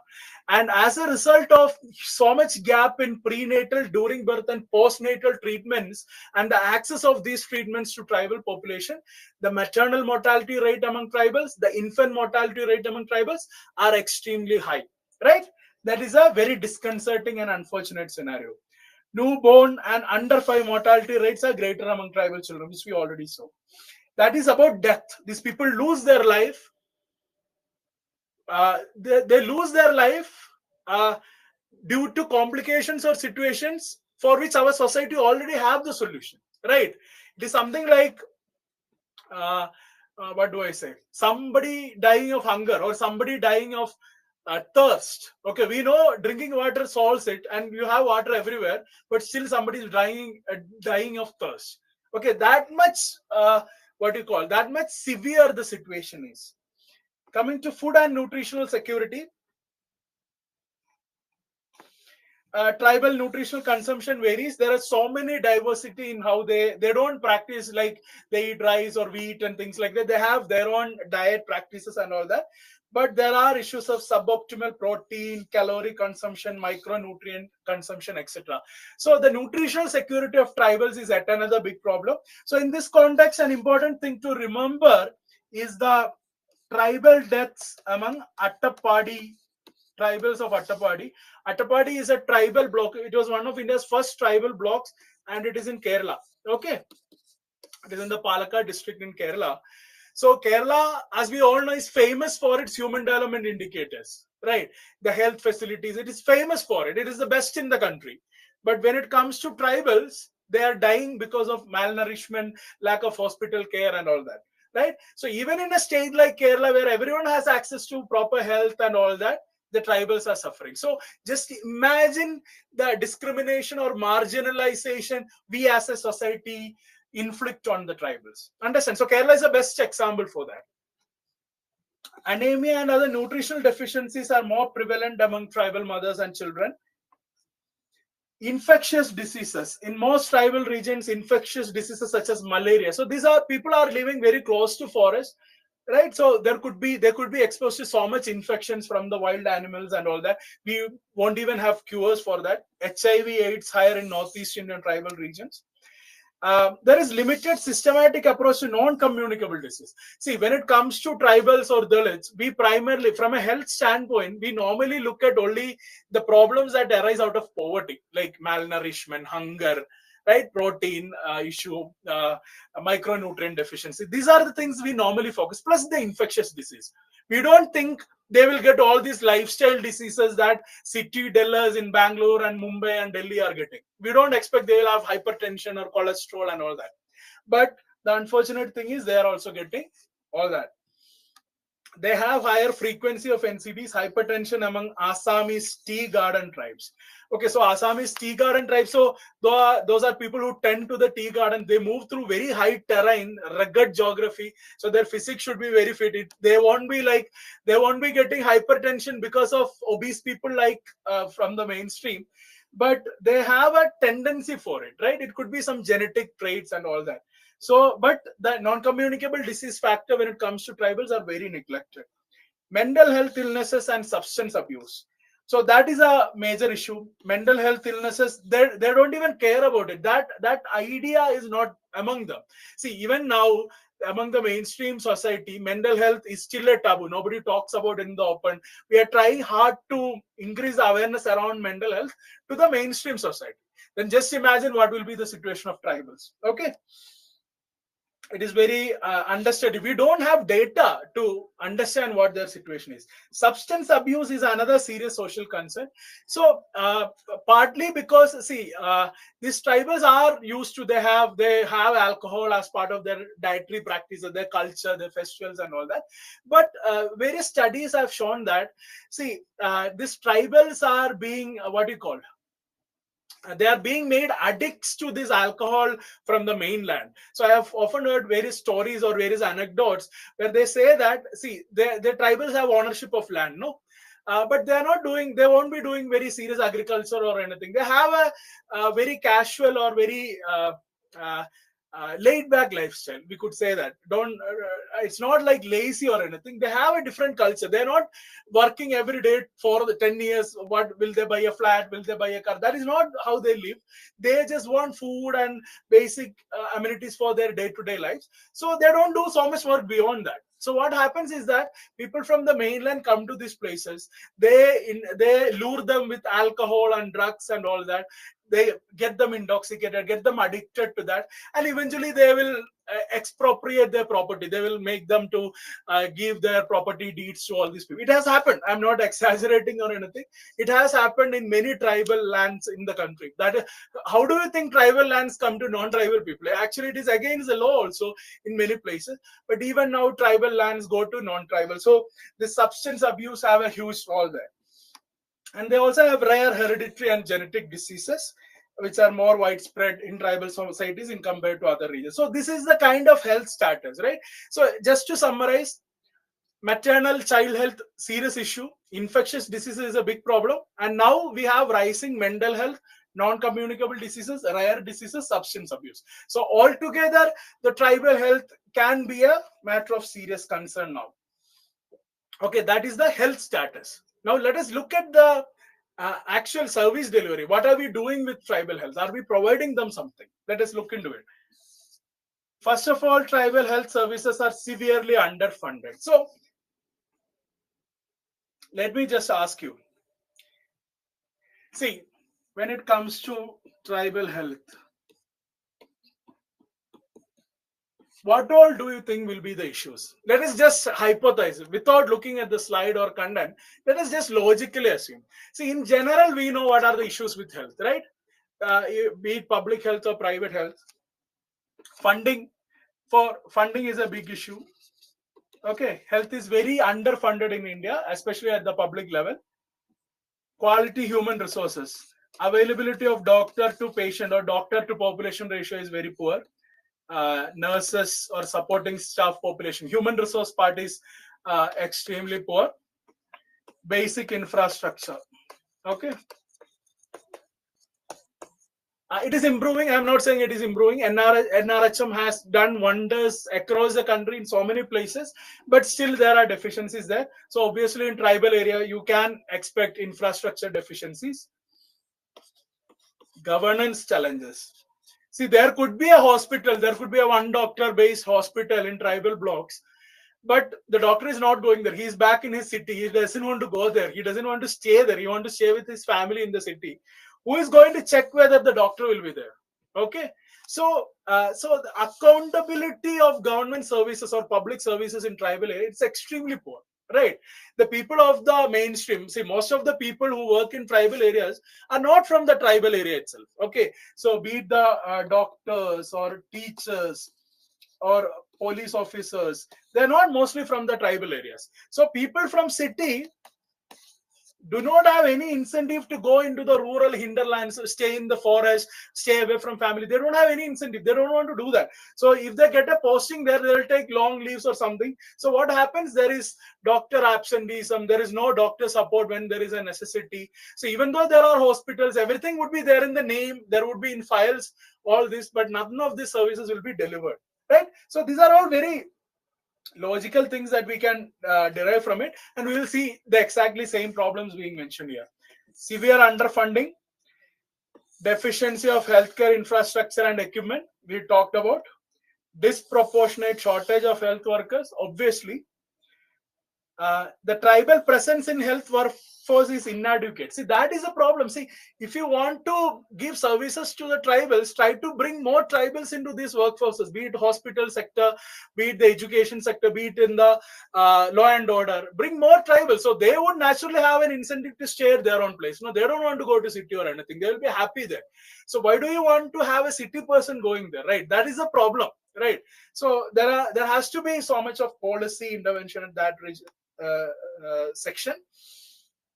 Another problem when it comes to tribal health is scarcity of accessible and accurate information. So we don't have proper data on the tribal health status, right? See, normally when it comes to tribal health, we'll come to know about after 5 or 10 years when a national family health survey is out, and there are serious gaps revealed. Okay, this Attapadi death case I said, no, so there were so many children dying in subsequent, it happened somewhere around 2013-14. You could see various news items regarding Attapadi kids death in the tribal blocks and all that. So the mainstream society came to know about it only when so many people started dying.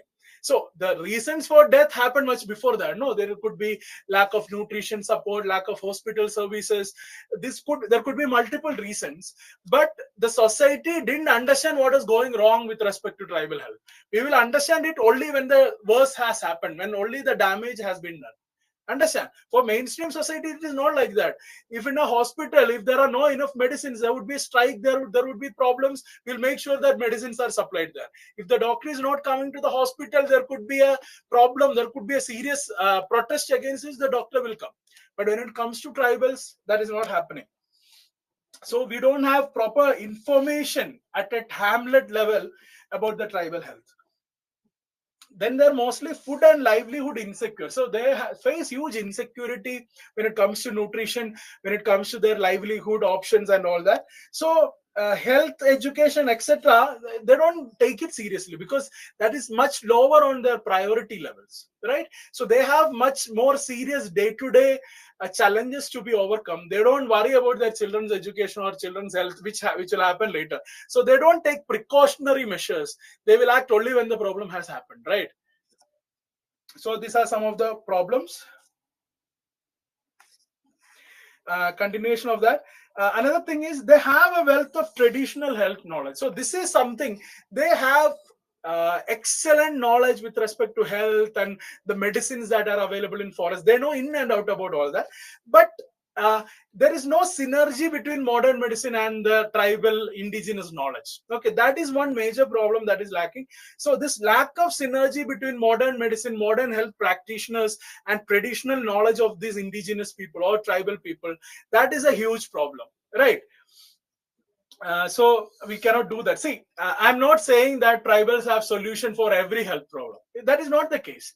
They would have some solutions. They would have identified some medicines from their locality, from their environment, their local biodiversity, which will solve some of the problems they face. Okay, but when it comes to pregnant women giving birth, that they might not have a solution in their local forest. You need the help of modern medicine, right? The obstetrics and gynecology wing of modern medicine is so advanced, it can prevent most of the problems and prevent mother death or the child death. But they don't have access to it. So what we need is a synergy for all the areas where tribal medicine or tribal local knowledge is sufficient. We don't intervene. Like let them do that. For small wounds or small fracture, they would have excellent solutions for it. But for much more serious diseases, they might not have. Where that is a place where modern medicine should come in. Understand? So that should be the approach. Then there need to be some scientific measures or scientific support in place to limit harmful cultural practices. So this is something that is happening across many tribal societies. They have some cultural practices which can be harmful to the people, but they still follow it, and there would not be enough awareness building to prevent that. Okay. Then social determinants such as geographical isolation, migration, displacement, armed conflict, etc. have a significant impact on tribal health. See, if you look at India, so where are most of these tribals happening? Don't pardon my Indian map. I just want to show some areas here. So the central Indian tribal heartland, and the northeast. So these are the two areas where you have majority of the tribals. Okay. So what are these areas otherwise known for? There is insurgency in the northeast, there is secessionism in the northeast, there is left-wing extremism.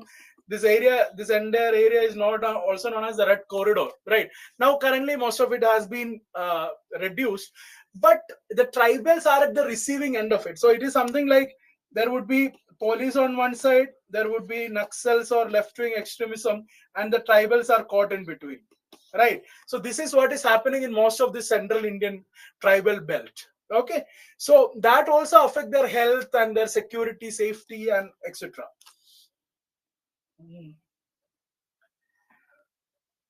Yeah, another thing is how do we categorize the tribals? See, there are almost 700 different communities, okay, which come under the category of scheduled tribes. We treat all of them as a single category, right? But these people are so different in terms of their ethnicity, their geography where they are living, their dietary practices, their cultural practices. They are like as different as ourselves and a European or ourselves and an African person. Between these tribals, there is so much of diversity. But what we have done, we have so conveniently grouped them into one single scheduled tribe, and we are trying to address the problem, right? So it is something like the law of averages. Like, so if you take a classroom, if you count the average height of all the people, you might get a height, but there won't be a single person with that height in their classroom, right? So that is the issue with averages. When you group so many people together and take the average out of it, it might not be reflective of the reality, right? So that is happening because we categorize all of them. We are not recognizing the differences in among all these tribals. So that is very important. But we have to understand what the government is doing also. See, there are gaps in government side. I'm not saying government has fully been successful in addressing the tribal health problems, but there are clear, solid interventions also. The major thing is NHM or NRHM, whatever we call it. The interventions for tribals, primarily, they have created so many sub-centers and PHCs in rural areas. So naturally, there would be tribal areas also included in it. There are 256 high priority districts, including tribal districts. Relaxed population norms for health facilities. See, normally when you are locating a hospital, there would be a population norm. So one hospital for 10,000 people, one hospital for 1.5 lakh people. That is how government divide hospitals to the population. But when it comes to tribals, the problem is that these people live in small hamlets. So if you take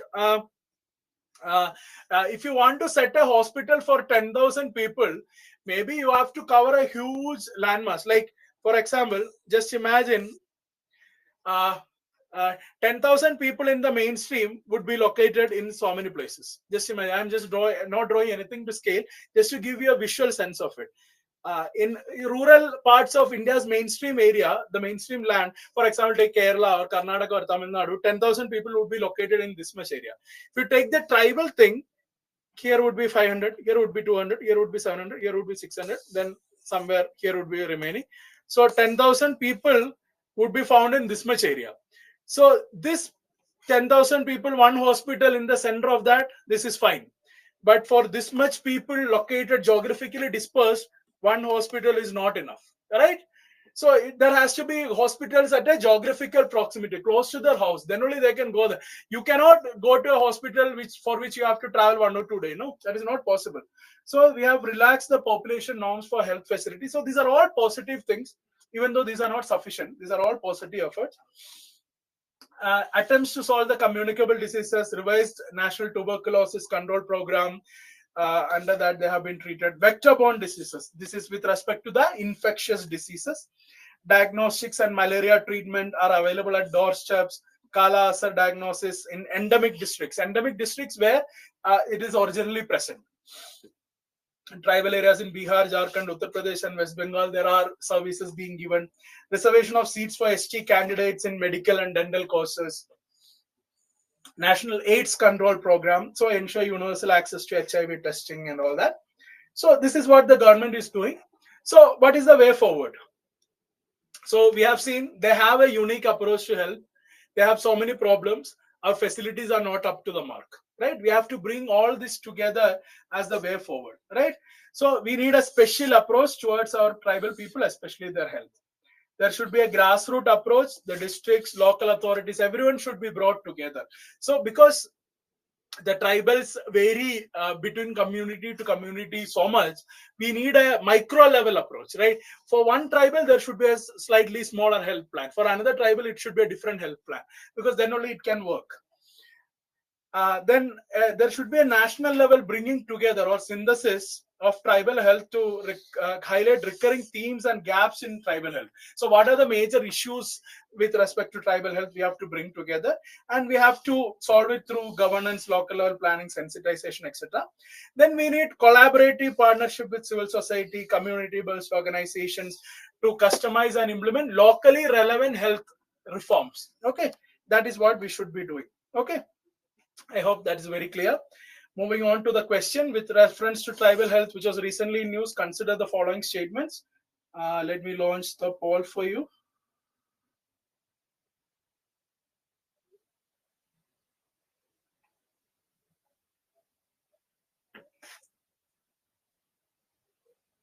So you can, you have 1 minute to answer it.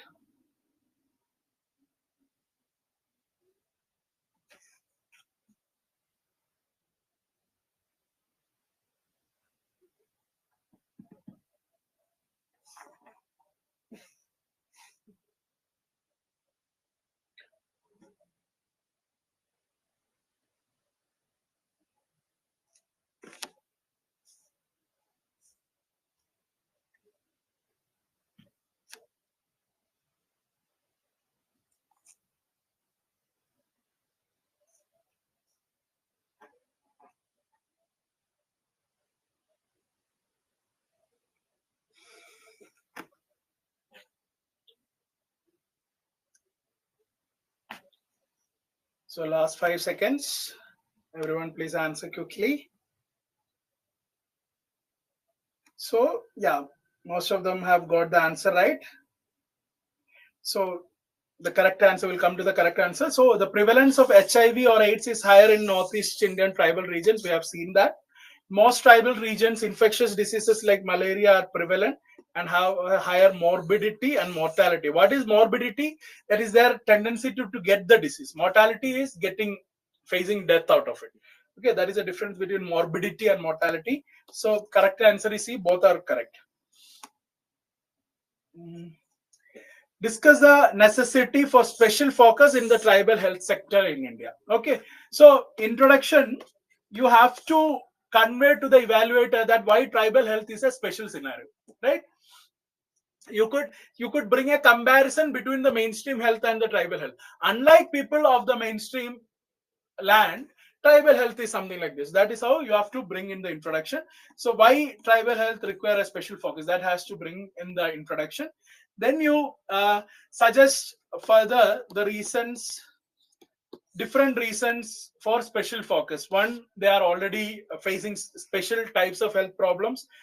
They are more discriminated than the major landmass. Lack of access to resources, facilities, human resource, they face more severe problems. They have different set of health problems, right? Their nutritional security issues are much more severe. So all of this necessitate that a normal strategy that work for the mainstream is not going to work here, right? So we need a better strategy.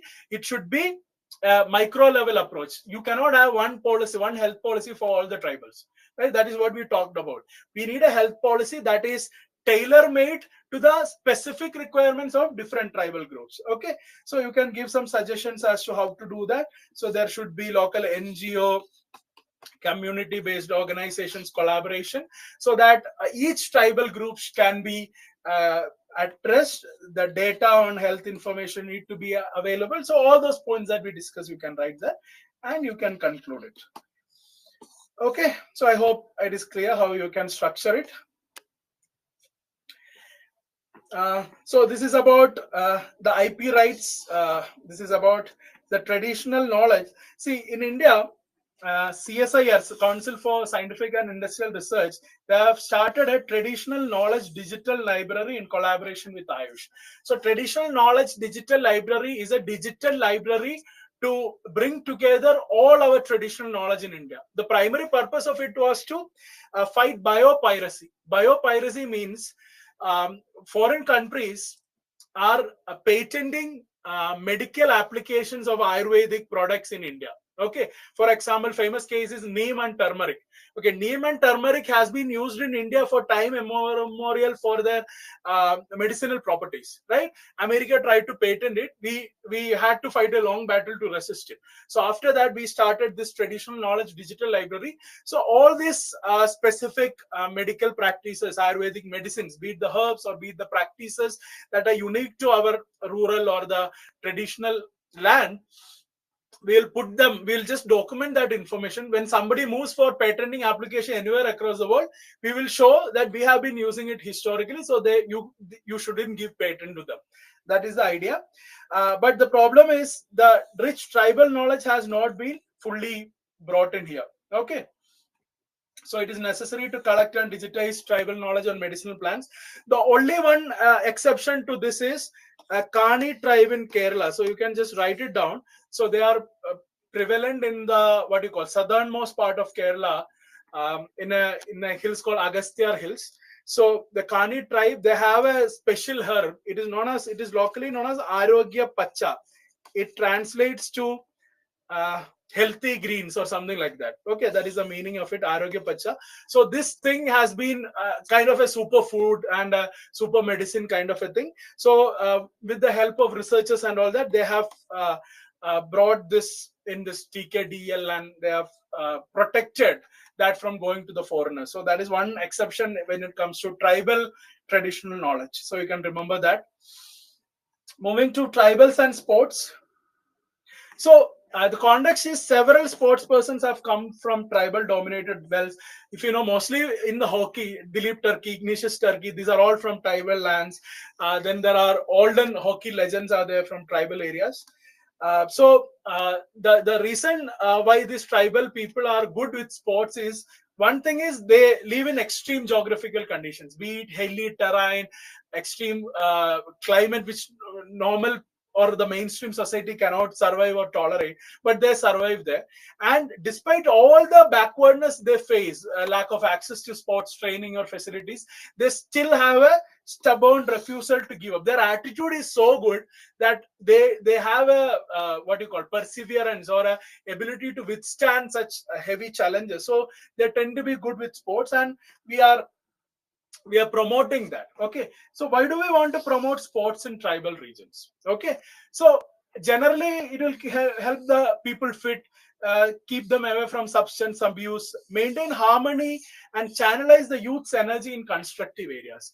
See, at a time between maybe 10 years to 24-25 years, or maybe 20-22 years, see, we are going through that what you call adolescence stage, right? So at these times our emotional control is very less, but our energy, passion, etc. would be very high.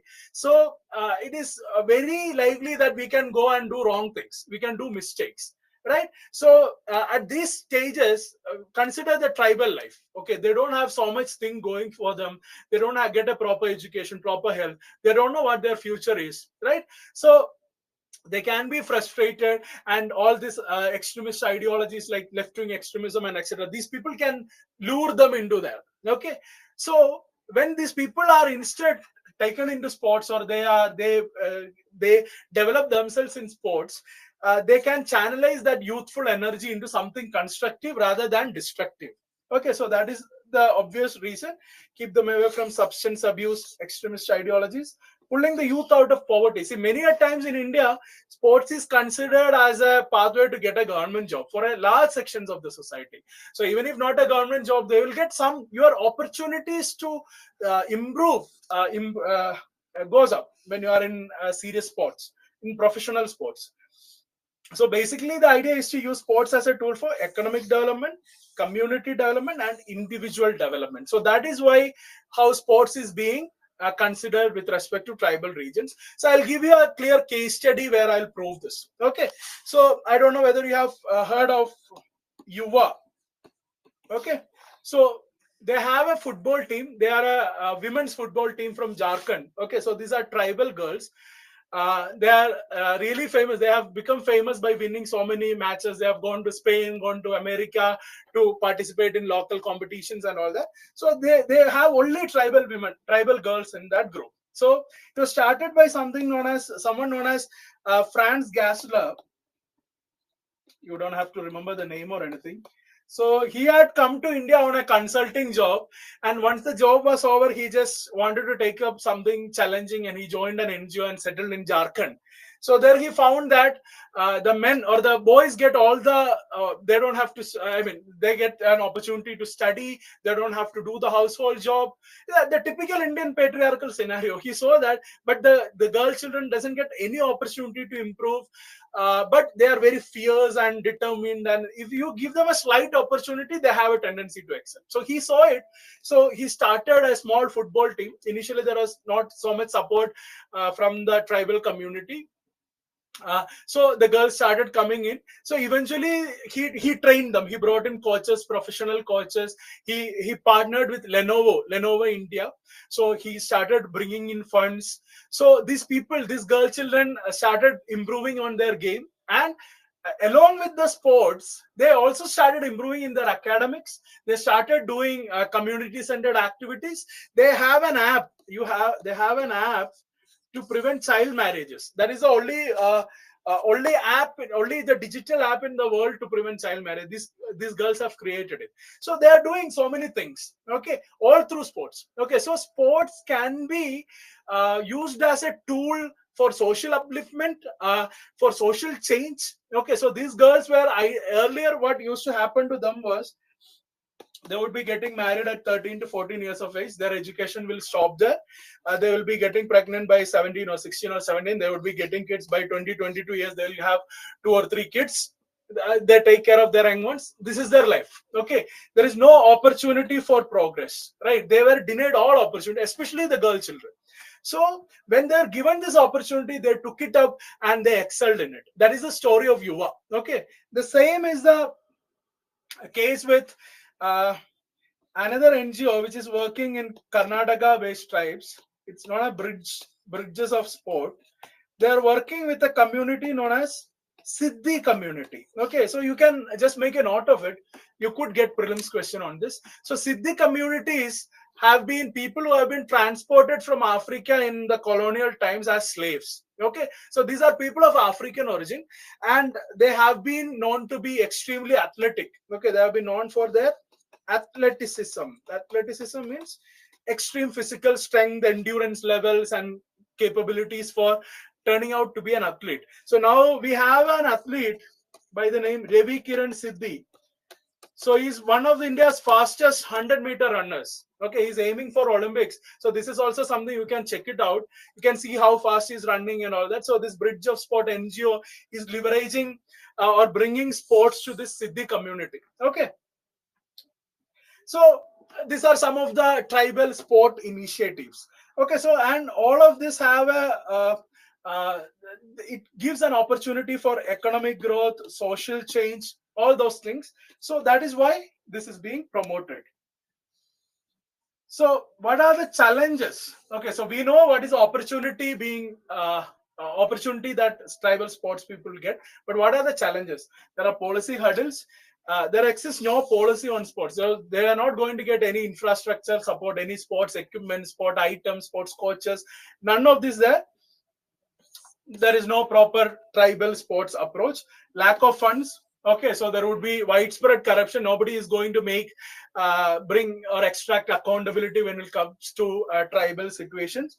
Lack of infrastructure, lack of access to professional coaches, discriminatory attitudes from the larger society. So this is another extreme situation that they have to face. Despite all this backwardness, they will also have to face discrimination, that these are tribal, these are primitive, these are Adivasis. So there could be all these kinds of what you call prejudices and derogatory ways of discriminating these people. Okay, so that is another thing from the larger society. There is no structured and systematic approach to scout for talent. Scout for talent means you have to look for talent where it lies. Okay, you cannot expect a tribal person from rural Jharkhand or Chhattisgarh to show up for a college games or anything, right? Because they don't get opportunity to go through that levels of selection. So there is no proper approach to scout for talent. Lack of IEC means information, education, and communication. So there is no proper awareness as to how sports can change their lives, how to get enrolled for various sports, how to get themselves to get professional coaches. So all these problems are faced by tribal sports persons. So most of these are faced by all sports persons in India. When it comes to tribals, they have the discriminatory thing, awareness thing as extra, you could say. So what can be done to improve the scenario? There has to be a policy framework for sports to bring in funds, human resources, etc. For example, Chhattisgarh has a very good sports policy. It was launched in 2017. So it tries to create a sports culture, okay, for the state overall.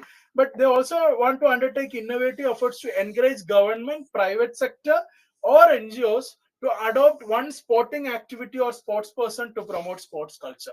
So it's a multi-stakeholder approach. The government agencies, the NGOs, private agencies through CSR, corporate social responsibility, the policies encouraging them to take up either one sports activity or one sports person and promote them. Okay, so that's a innovative policy. Special prioritization and categorization of the sports. See, it has been found that because of this athleticism of tribals and the places where they survive, they are good with athletics, football, hockey, archery, etc. So we need to specially promote these sports. Hockey is one area where tribals have dominated all through the Indian history, we could say, last 100 years of hockey. Promotion of sports through PPP model and through NGO participation. This is very important. See, sports is another area where market mechanisms or non-governmental mechanisms will work. Right? Why? Because sports naturally look for excellence. Okay, in sports, nobody is going to push their relatives or anything, because end of the day, if you can't perform, see, in movies, take movies for example, there could be nepotism. Like we know about Bollywood, almost all movie industries in India, there is nepotism.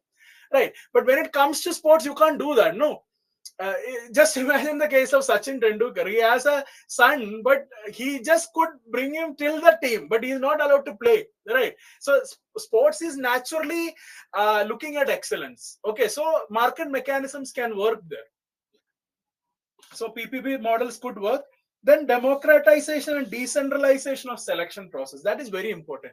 See, in India, what you have to know is for most of the sports, be it athletics or be it other games, their selection happens in certain pockets. Okay, for example, Kerala, Punjab, Haryana, these are states known for athletes, especially women athletes. Football, again, it would be Kerala, Goa, West Bengal, something like that. Wrestling, it would be again Punjab, Haryana, that region. So there are some pockets. So the coaches and everyone look at only these places. So people from other areas won't even make it out into the selection. So there need to be more democratic process of selection. See, the case of Mahendra Singh Dhoni, so he's one of the first player who is making out it into the national team from a tier 2 town, from a very rural area. Right. Before that, if you look at any major cricket player, they're from big cities, be it Sachin Tendulkar or Ganguly or Dravid. But Dhoni is that person who broke that idea. Okay, a rural person from a very backward state in India can become the captain of the Indian team and become the heart and soul of Indian cricket for a long time. So that kind of democratization should happen in all the games and athletics. Help develop a sporting culture by mainstreaming sports. Main importance is to help support and transition from sports as a hobby to career. So that is very important. See, these tribals would be given, there could be some Gramin Melas or festivals and fairs where these tribal people get to participate. They might win some cup also, some medals, some scholarship, but these are all minimal. As long as it does not give them a career opportunity, they're not going to take it up seriously, right? Because they have their own challenges at their local level to deal on a daily basis. They cannot pursue sports as a hobby beyond a particular level, right? So there should be a clear strategy from the government side or from the sports authorities to do that transition from sports as a hobby to sports as a career. At least the tribal people should be able to have that facility. Understand? So this is a larger thing. So stories of sports talent emerging from tribal dominated areas are inspiring, but it will not yield desired results unless government at center and state streamline the process of identifying talents and giving them proper support. That is the thing. Identify them, nurture them, promote them, go for the games. That is how you win the medals, right? So we'll just launch the poll now. So I'm just giving you 30 seconds as we are slowly running out of time. So try to do the question quickly. If you want slightly more time, I can give you that, no issues. But try to do it quickly.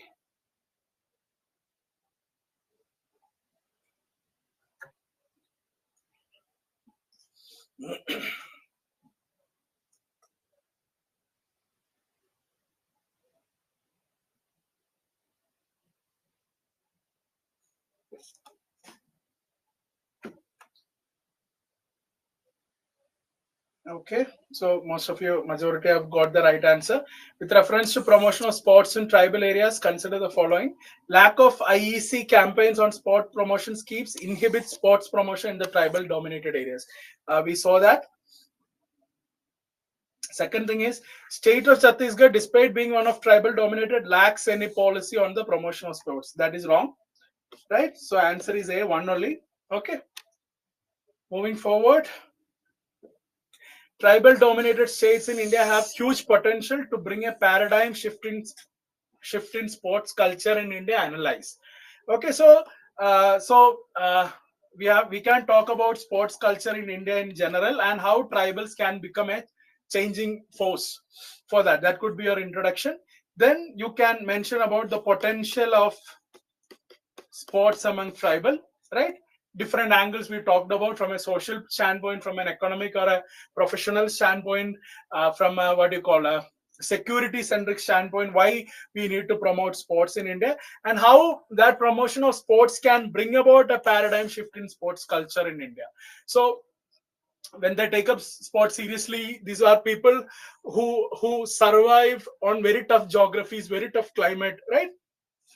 So naturally, once they start winning medals and accolades, so naturally the sports culture in India can improve. See, just like how cricket has, what do you call, made his cricket historical in India, right? The game of international cricket. So similar thing can happen for all the games, right? So the tribals can play a role in that, and we can give look at some of the challenges they face and give solutions to improve it. Right? That is how you can manage that question. Moving on, tribals and indigenous culture. So this is a topic, it's an assortment of different cultural features. It is just to give you some sense into the tribal culture, and it could sometimes be a prelims question also. Okay, or you could use it in essays and all that. Creatively, you could use it in essay. So basically, indigenous communities around the world, they have strong traditional culture, art, craft, etc. They have a thorough knowledge of the environment where they are living. So for example, how many of you can identify all the trees that are there in your neighborhood, the name of it? Okay, the tribals would know all the trees in a forest. Okay, we cannot even know the names of 10 or 15 different trees which are all that is remaining in our neighborhood. We don't know the names of all of that. The tribals can know the entire forest, like the trees, the fruits, which fruits you can eat, which fruits you cannot eat, which trees from which you can take the medicines, which are poisonous, right? They have an extremely thorough knowledge of the environment where they live. Okay, so and similarly they have very strong culture, right? So they are increasingly under threat owing to different factors, and hence we need to recognize and protect them. That is the need to protect the indigenous culture or tribal culture. Okay. Sorry. So according to WHO, indigenous people identify as part of a distinct group descended from people who originate in areas that were their traditional lands. So let us avoid that definition. We don't need those definitions. This is the idea. Indigenous people or tribals are people who lived in a land before the present settlers came in. Understand? I just showed using a diagram. No, before all the people from outside India migrated to India, who are the original inhabitants of this land? They are known as the first peoples or aboriginal peoples, native peoples or tribals in India. Okay, or Adivasis. And they can be identified according to certain characteristics. This is just to improve your understanding of indigenous people. They normally identify themselves as, they self-identify as indigenous people. And there is a historical link. There would be a clear historical connection between the present generation of that community and the original inhabitants of that land. Okay. So they are one continuous running chain. They have strong link to their geographies and surrounding natural resources. They have distinct social, economic, or political systems, distinct language, culture, and beliefs. They are marginalized and discriminated against by the state. They maintain and develop their ancestral environments and systems and distinct peoples. This is one very important thing about tribals. They identify their forests or hills around. They identify them as distinct people. For us, a forest is a forest, right? It's a natural phenomenon. For them, it is a god or a deity, or it's a particular entity. It's a people. It's a person, right? So these are the this is just a better understanding of what indigenous people is. Okay, that is just for your awareness. Tribes in general in India, they account for 109 million. They represent almost 8.6% of the country's total population, right? Around the world also, tribes are almost like 6.6, 6.4% of the world population. The largest concentration, like I said, is in the central land and in the northeast. The Gonds are the largest tribes in the country. That is a name you can remember, Gonds. Okay. But the people of Gond tribe do not call themselves by that name. Instead, they call themselves as Koi or Koitur. So you can remember this name also. Only for Gond, you need to remember this name because they are the largest tribes. Okay. They are also known as Koi or Koitur. Okay. So, like I said, this is just an assortment of some interesting tribal cultures. Okay. So, first we'll talk about the Tangsa community. They are from Arunachal Pradesh. They are a tea brewing community or tea making. They are in the occupation of tea leaves plucking and processing and all that. From eastern Arunachal Pradesh, located in the Patkai Hills. They are bearers of traditional knowledge and skills of natural food processing and preservation, sustainable cooking, weaving, architecture, and basketry.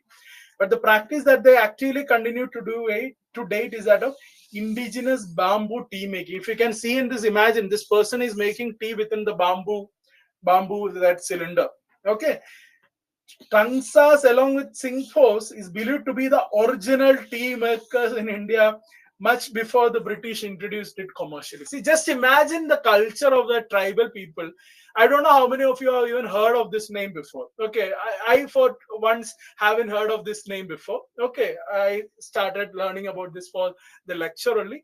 Just imagine tea making. So we always believe the British introduced tea to us, right?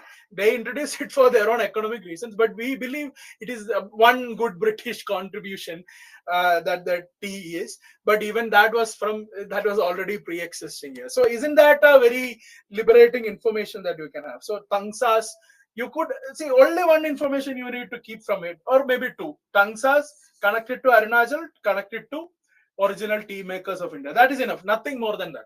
Okay. Second is Kalbelia. They are traditional snake charmers by profession. So this could be a question. Why? I think Kalbelia has already been asked in UPSC. It could again come as a question because all of us who have heard about the name Kalbelia would have seen this image also, or some dancing image. So we might think they are like a traditional nomadic dancers like Banjaras or something like that. And it could go wrong. They are originally snake charmers. Okay. So if you know that, or maybe if you could try to break it the etymologically, I don't know, in Hindi, Kal means snake and Belia means friendship. I don't know, is it the normal Hindi dialect or is it a special Rajasthani thing? I don't know about that. So all those who know the language, you can break it down and understand they are snake charmers, but others, you will have to remember this.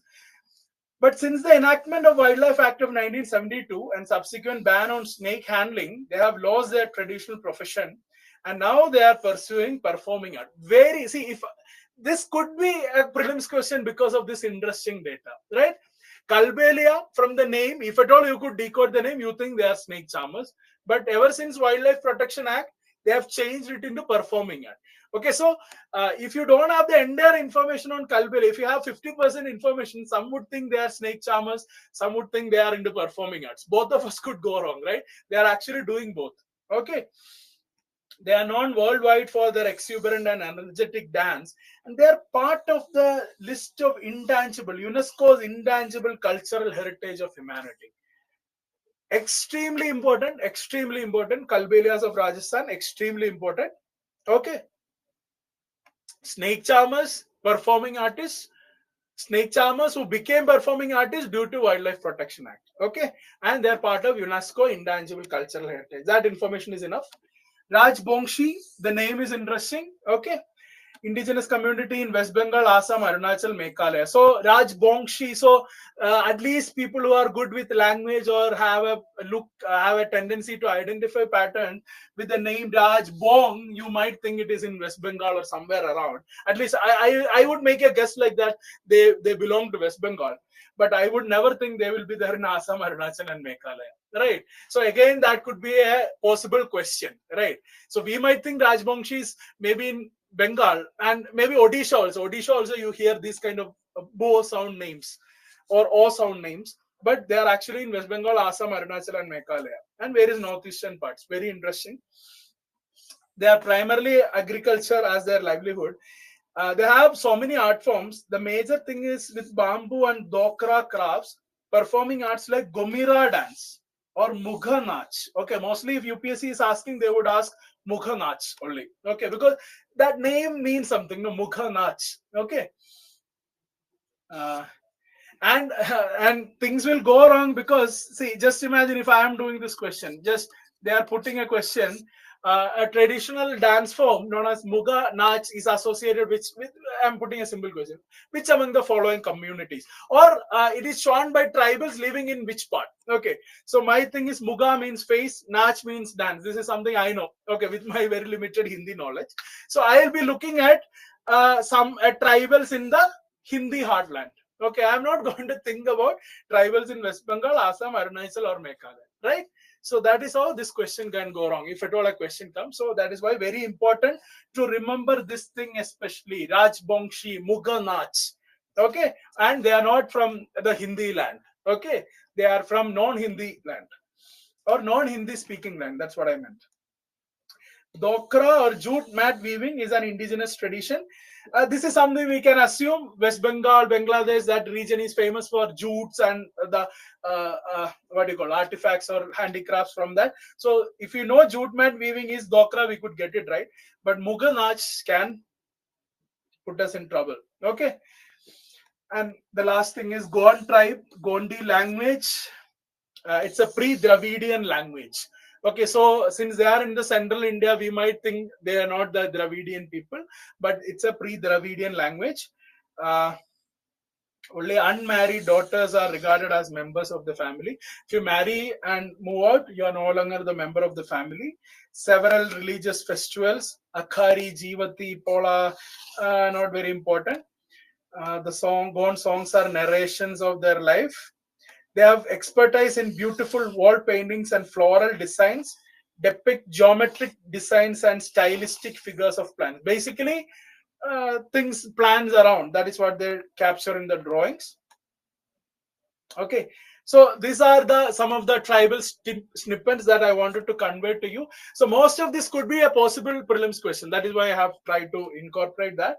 So coming to the indigenous culture and people, the UN General Assembly adopted the United Nations Declaration on Rights of Indigenous Peoples.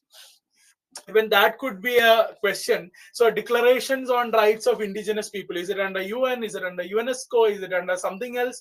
It could be a question. UN Permanent Forum on Indigenous Issues, established in 2000, is the central body within UN system that deal with indigenous issues. So remember this name. Indigenous people's land ownership rights are recognized under international law, right? See, even though at the national level we don't recognize it or give it properly, it is recognized in international law. States cannot relocate indigenous people without their free, prior, and informed consent, and without offering them adequate compensation. So this is something that we have incorporated in the Panchayat extension to scheduled areas. This is why the Niyamgiri issue, the bauxite mining in Niyamgiri didn't go off, right? The tribals have the right to deny that, right? We looked at some of the cultural aspect. Now some of the knowledge aspects, why they are special, why we need to protect them. More than 20% of carbon stored above ground in the world's forest is found in lands managed by indigenous peoples in the Amazon basin. Just imagine, more than 20% of carbon sequestration in the world is managed by indigenous people in Amazon basin. So if we had some mechanism to monetize carbon sequestration, they would have been some of the richest people in the world, right?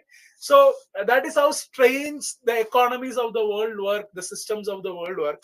These people are doing something to prevent the world from going to hell, but they would be still suffering, right? They would still be displaced from their land for bringing some mining or something like that, right?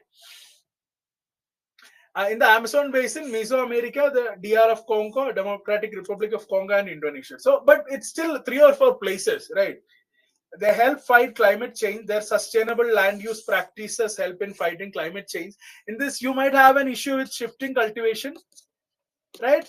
But most of these tribals don't do it at a bigger scale as to cause huge impact. Okay, but if it is left reckless, that can be a problem. And these people have a sustainable approach to development. See, just imagine, all of us have a huge carbon footprint, right? We use transport, we use plastics, we use fuel, we eat food brought from long distances. We eat pears or apples which are grown in Himachal or in some other foreign countries, right? So these are all causes of carbon footprint, and these people don't have any carbon footprint. They actually have the positive side of it, right? So their knowledge, their lifestyle practices can be adopted to move to a carbon neutral economy or to a carbon neutral life. Safeguarding biodiversity. A World Bank report on indigenous people state that while indigenous people own, occupy, or use a quarter of the world's surface area, they safeguard 80% of the world's biodiversity. Okay, so they live in less than 25%, but they protect more than 80% of biodiversity.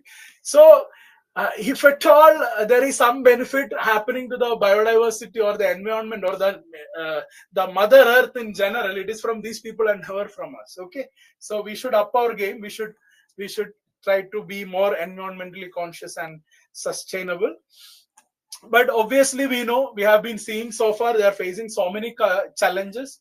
Huge lack of political representation. Okay, they might be contesting elections in very less numbers, but they don't have any actual powers.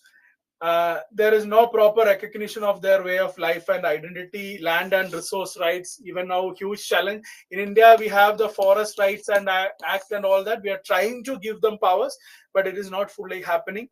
Displacement due to mega projects like power projects or hydel projects or minings. They are also known as internally displaced people.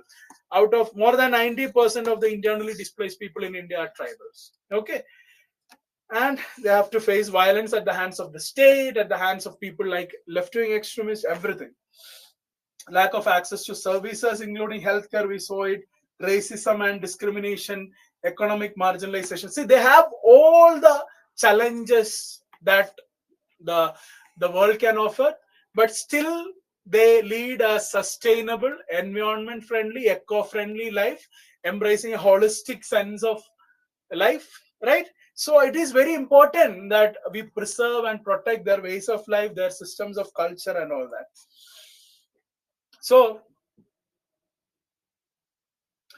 So effectively consulting indigenous people to obtain their prior consent, we have to allow them to maintain their distinct identity, living free from discrimination, secure access to land and resources. These are all very important. So one major concluding part when it comes to the tribes and protection of their indigenous ways of living is that See, they have a deep rooted relationship of interdependency and reverence with nature. This is something we don't have now, or we have lost it long back. So when the world is struggling for solutions and success in reaching sustainable development goals, there are hundreds of indigenous communities which do not have any carbon footprint through their traditional ways of living. See, therein lies a learning that we can imbibe or we can take. Okay, so we need to support these people. Okay, so whenever you have a question on tribes and we need to protect their tribes and their ways of living, you can keep this statement in mind. Okay, world is moving towards sustainable development and we don't know how to move towards that, right? We want to make our development sustainable, carbon neutral, carbon free and all that, but we don't have enough solutions. And these people, they have been living for thousands of years without making any damage to their environment, right? So that is one major takeaway you have to take from this and their tribes and the culture. So moving to the question, this is the last question for the day. I'll give 1 minute.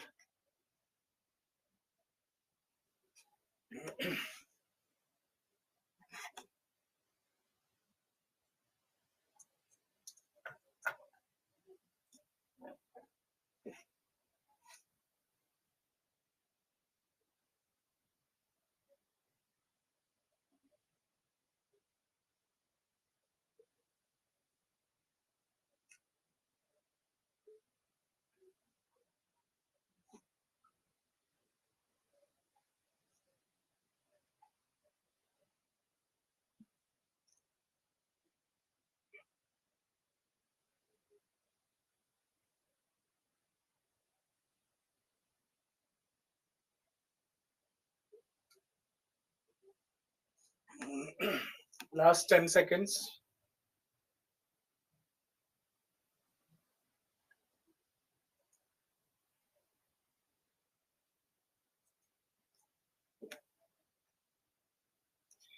Okay, good.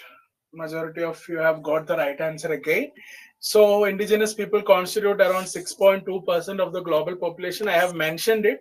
Okay. Even otherwise, even if you don't know this, we'll see whether you can answer it. Indigenous people in India comprise an estimated population of 400 million. No, not that much. They comprise somewhere around 100 million. They're just 8% of the total population, right? In India, the highest concentration of indigenous people is found only in the states of central India. No, central India and northeast India, right? So 3 is wrong, 2 is wrong. So naturally, that gives us with one option. One only is the answer. Examine the factors responsible for the threat to indigenous people's livelihoods and traditional knowledge. So we saw some of the threats or challenges to their livelihoods and traditional knowledge. So it is, you just need to write an introduction as to who are indigenous people and their percentage of population and all that. Then you can just write down the threats to livelihoods and traditional knowledge, how to overcome, or the solutions and conclusion. That's enough. Okay, it's a very simple question. So that's all for the day. Now let us move to our Q&A session.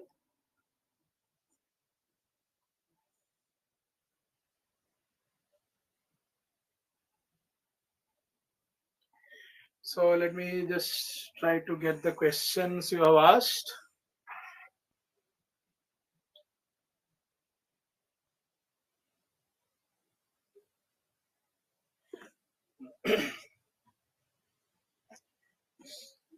So there is a question by Pushpanjali. Is traditional art and craft getting a setback in India, or is this the situation of the whole world?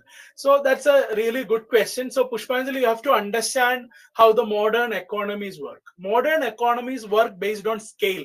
Okay, scale means you should be able to produce so many items with less cost. Okay, so when you are with less human resource, less money, etc., then only you get profit out of it. If you don't get profit out of it, nobody is there to make it. Understand?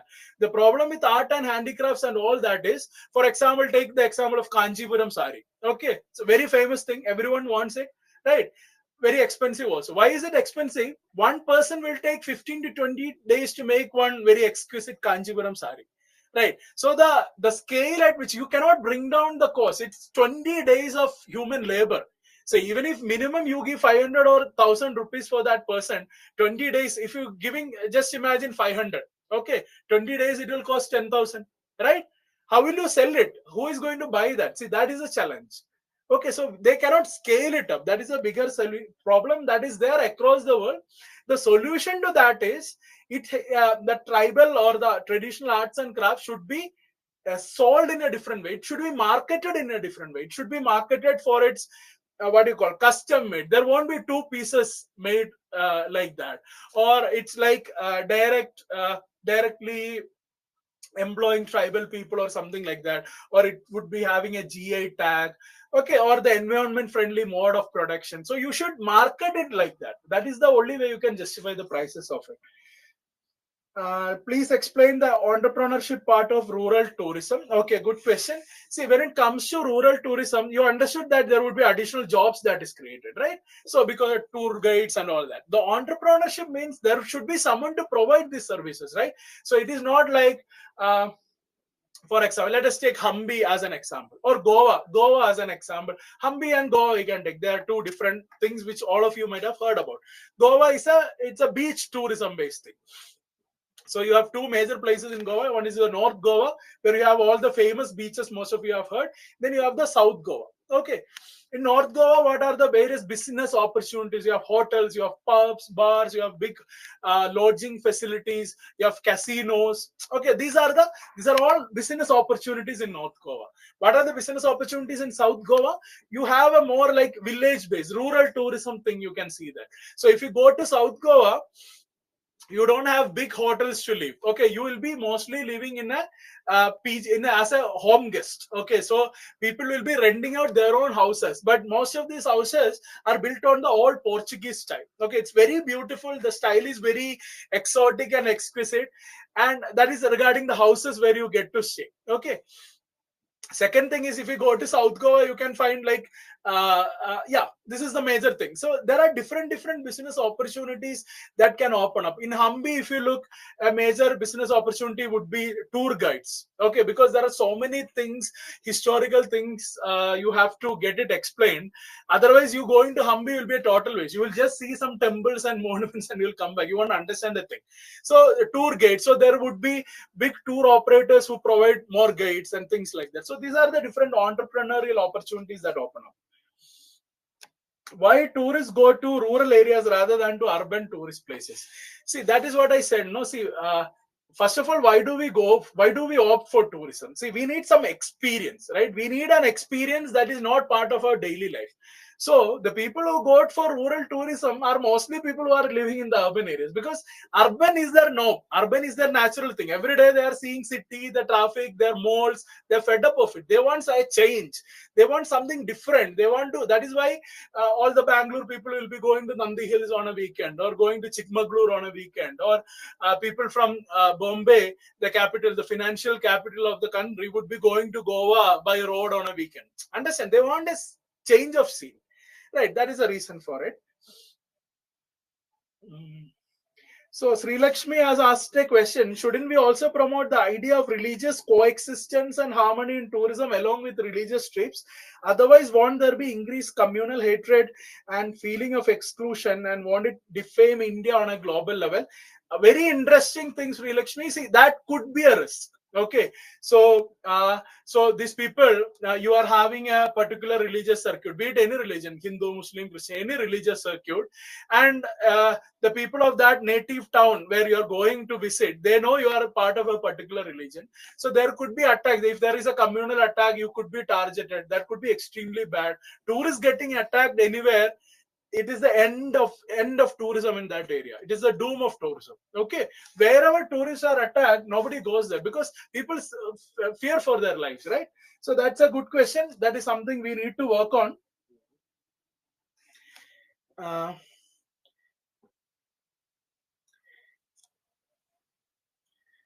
Meaning of morbidity, I think I already told that. How can we showcase? Priyankar has asked a question. How can we showcase India's rural culture and heritage at global level, as foreign tourists are the crucial portion of the global pool? Again, good thing. See, it is already there. Okay, so already Indian culture and Indian local traditions, customs, festivals, it is actually more appreciated by foreigners than Indians. Let truth be told. Okay, so I said no. See, I have talked to a foreign tourist. So I met him part of it during a training. I went for a meditation kind of a training. When I went there, so I asked him before that. That is the circuit that I explained before. I asked him, where were you before coming for this? Okay, so he said he was in Hampi. Okay, he was in Hampi for 10-15 days. Before that, where were you? He was in Goa. Before that, where was he? He was in Himachal. Right. So these people go to all these places, they know what to take from all these places. It is not the city life, or it is not the shopping malls that we have built in the city. They haven't come here for that, because most of these are from Europe and US and the North Americas, where there is much more development. They have come here actually for enjoying this distinct rural practices or systems. Okay, so let me give you an example. Is not of India. In Latin America, in a country called Peru, there is a thing known as ayahuasca. Okay, ayahuasca is actually a drug. Okay, it is not treated as a drug, but it contains a thing that is normally used in drugs and all. It is used to give individuals different experiences, the mental experiences. Okay, it is being it is given like a medicine to you, and you can experience a different dimension of your brain and mind and all that. So every year thousands of people go to Peru to take ayahuasca. It's a natural herb. There would be a shaman, that he's a religious person who will give you this thing. It is a rural tourist initiative. This place where you get it, it is in within the forest, right? How do you think world over people know about it? Right, actually foreigners are much more interested in getting novel experiences, right? So we have to do more, no doubt about it, but already there is.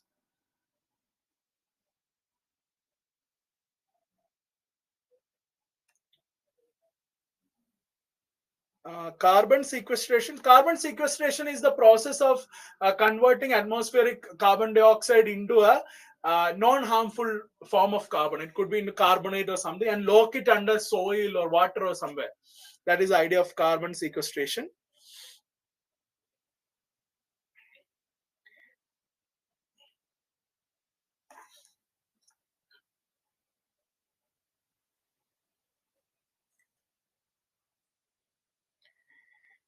Democratization of selection process. So Banu has asked this question, though this is in relation to the sports of tribals. See, democratization, I said no. For most of the sports, who does this selection into the national team, state level teams? It's either the sports authority, or every state would have a sports department and all that. So these people, most of these are government jobs. No, these people don't want to go throughout the country everywhere and find for the best talent. Okay, they will know some schools where normally some sports is being practiced in a good way. They will just ask that coach, do you have any good players? Ask them, send them for selection. They will have so many contacts like that. They will bring them for selection and they will select them. Understand? So people who don't have access to these connections or networks, they might not get a chance to play in a team. Understand? So while growing up, my personal experience, I am from a rural place. I have seen so many excellent cricket players in my area, but these people unfortunately won't even go to college, right? So the entire cricket team selection, most of it, 90% of it happened at the college level, right? School or college level. So if these people don't go to college, how can you identify that talent? Right. So for cricket, or for being a good cricketer, you don't have to go to school or college, ultimately speaking, right? But our selection process is not that proper, right? That's what I meant by that.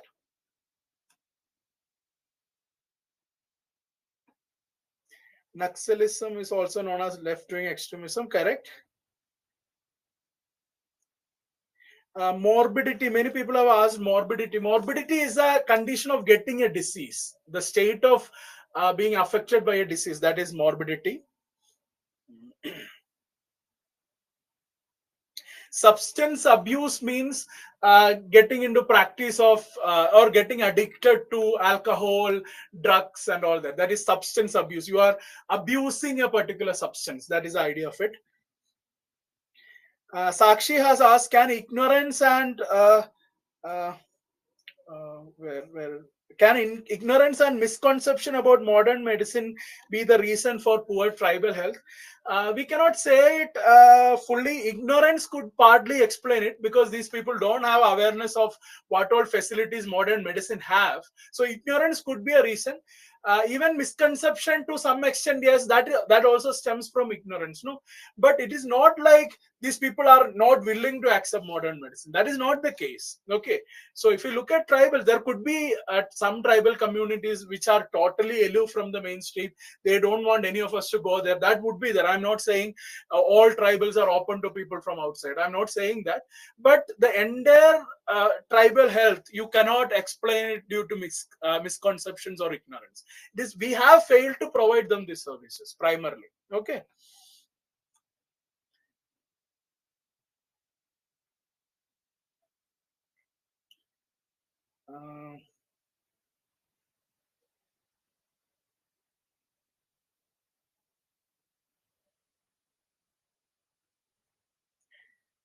Uh, what is the percentage of MMR in India? So I think I've already told you.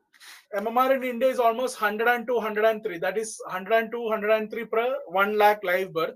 When it comes to tribals, it varies between 600 to 1000. I have seen both datas. Okay. So I think that's it. I have covered most of it.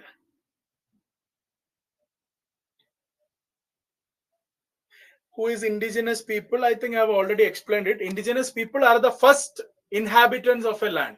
Before every other settlers, before every other outsiders came in, they are the first settlers.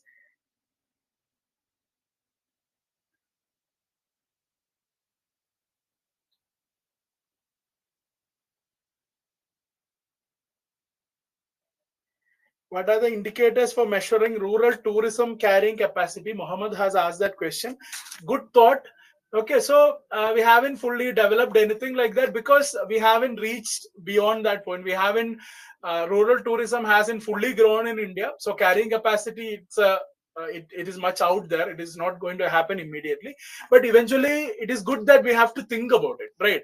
So unlike overcrowding our existing hill stations and tourist places like Kulu, Manali, Kodaikanal, Ooty, Goa, and all that, we shouldn't do that to our rural places also because there people are living there.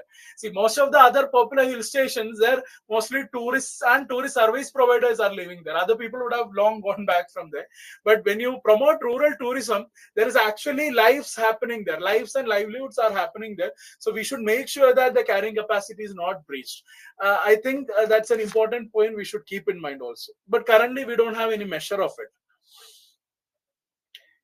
Okay, I think that's all. That's all, friends. So thanks for listening. Thank you. Yeah.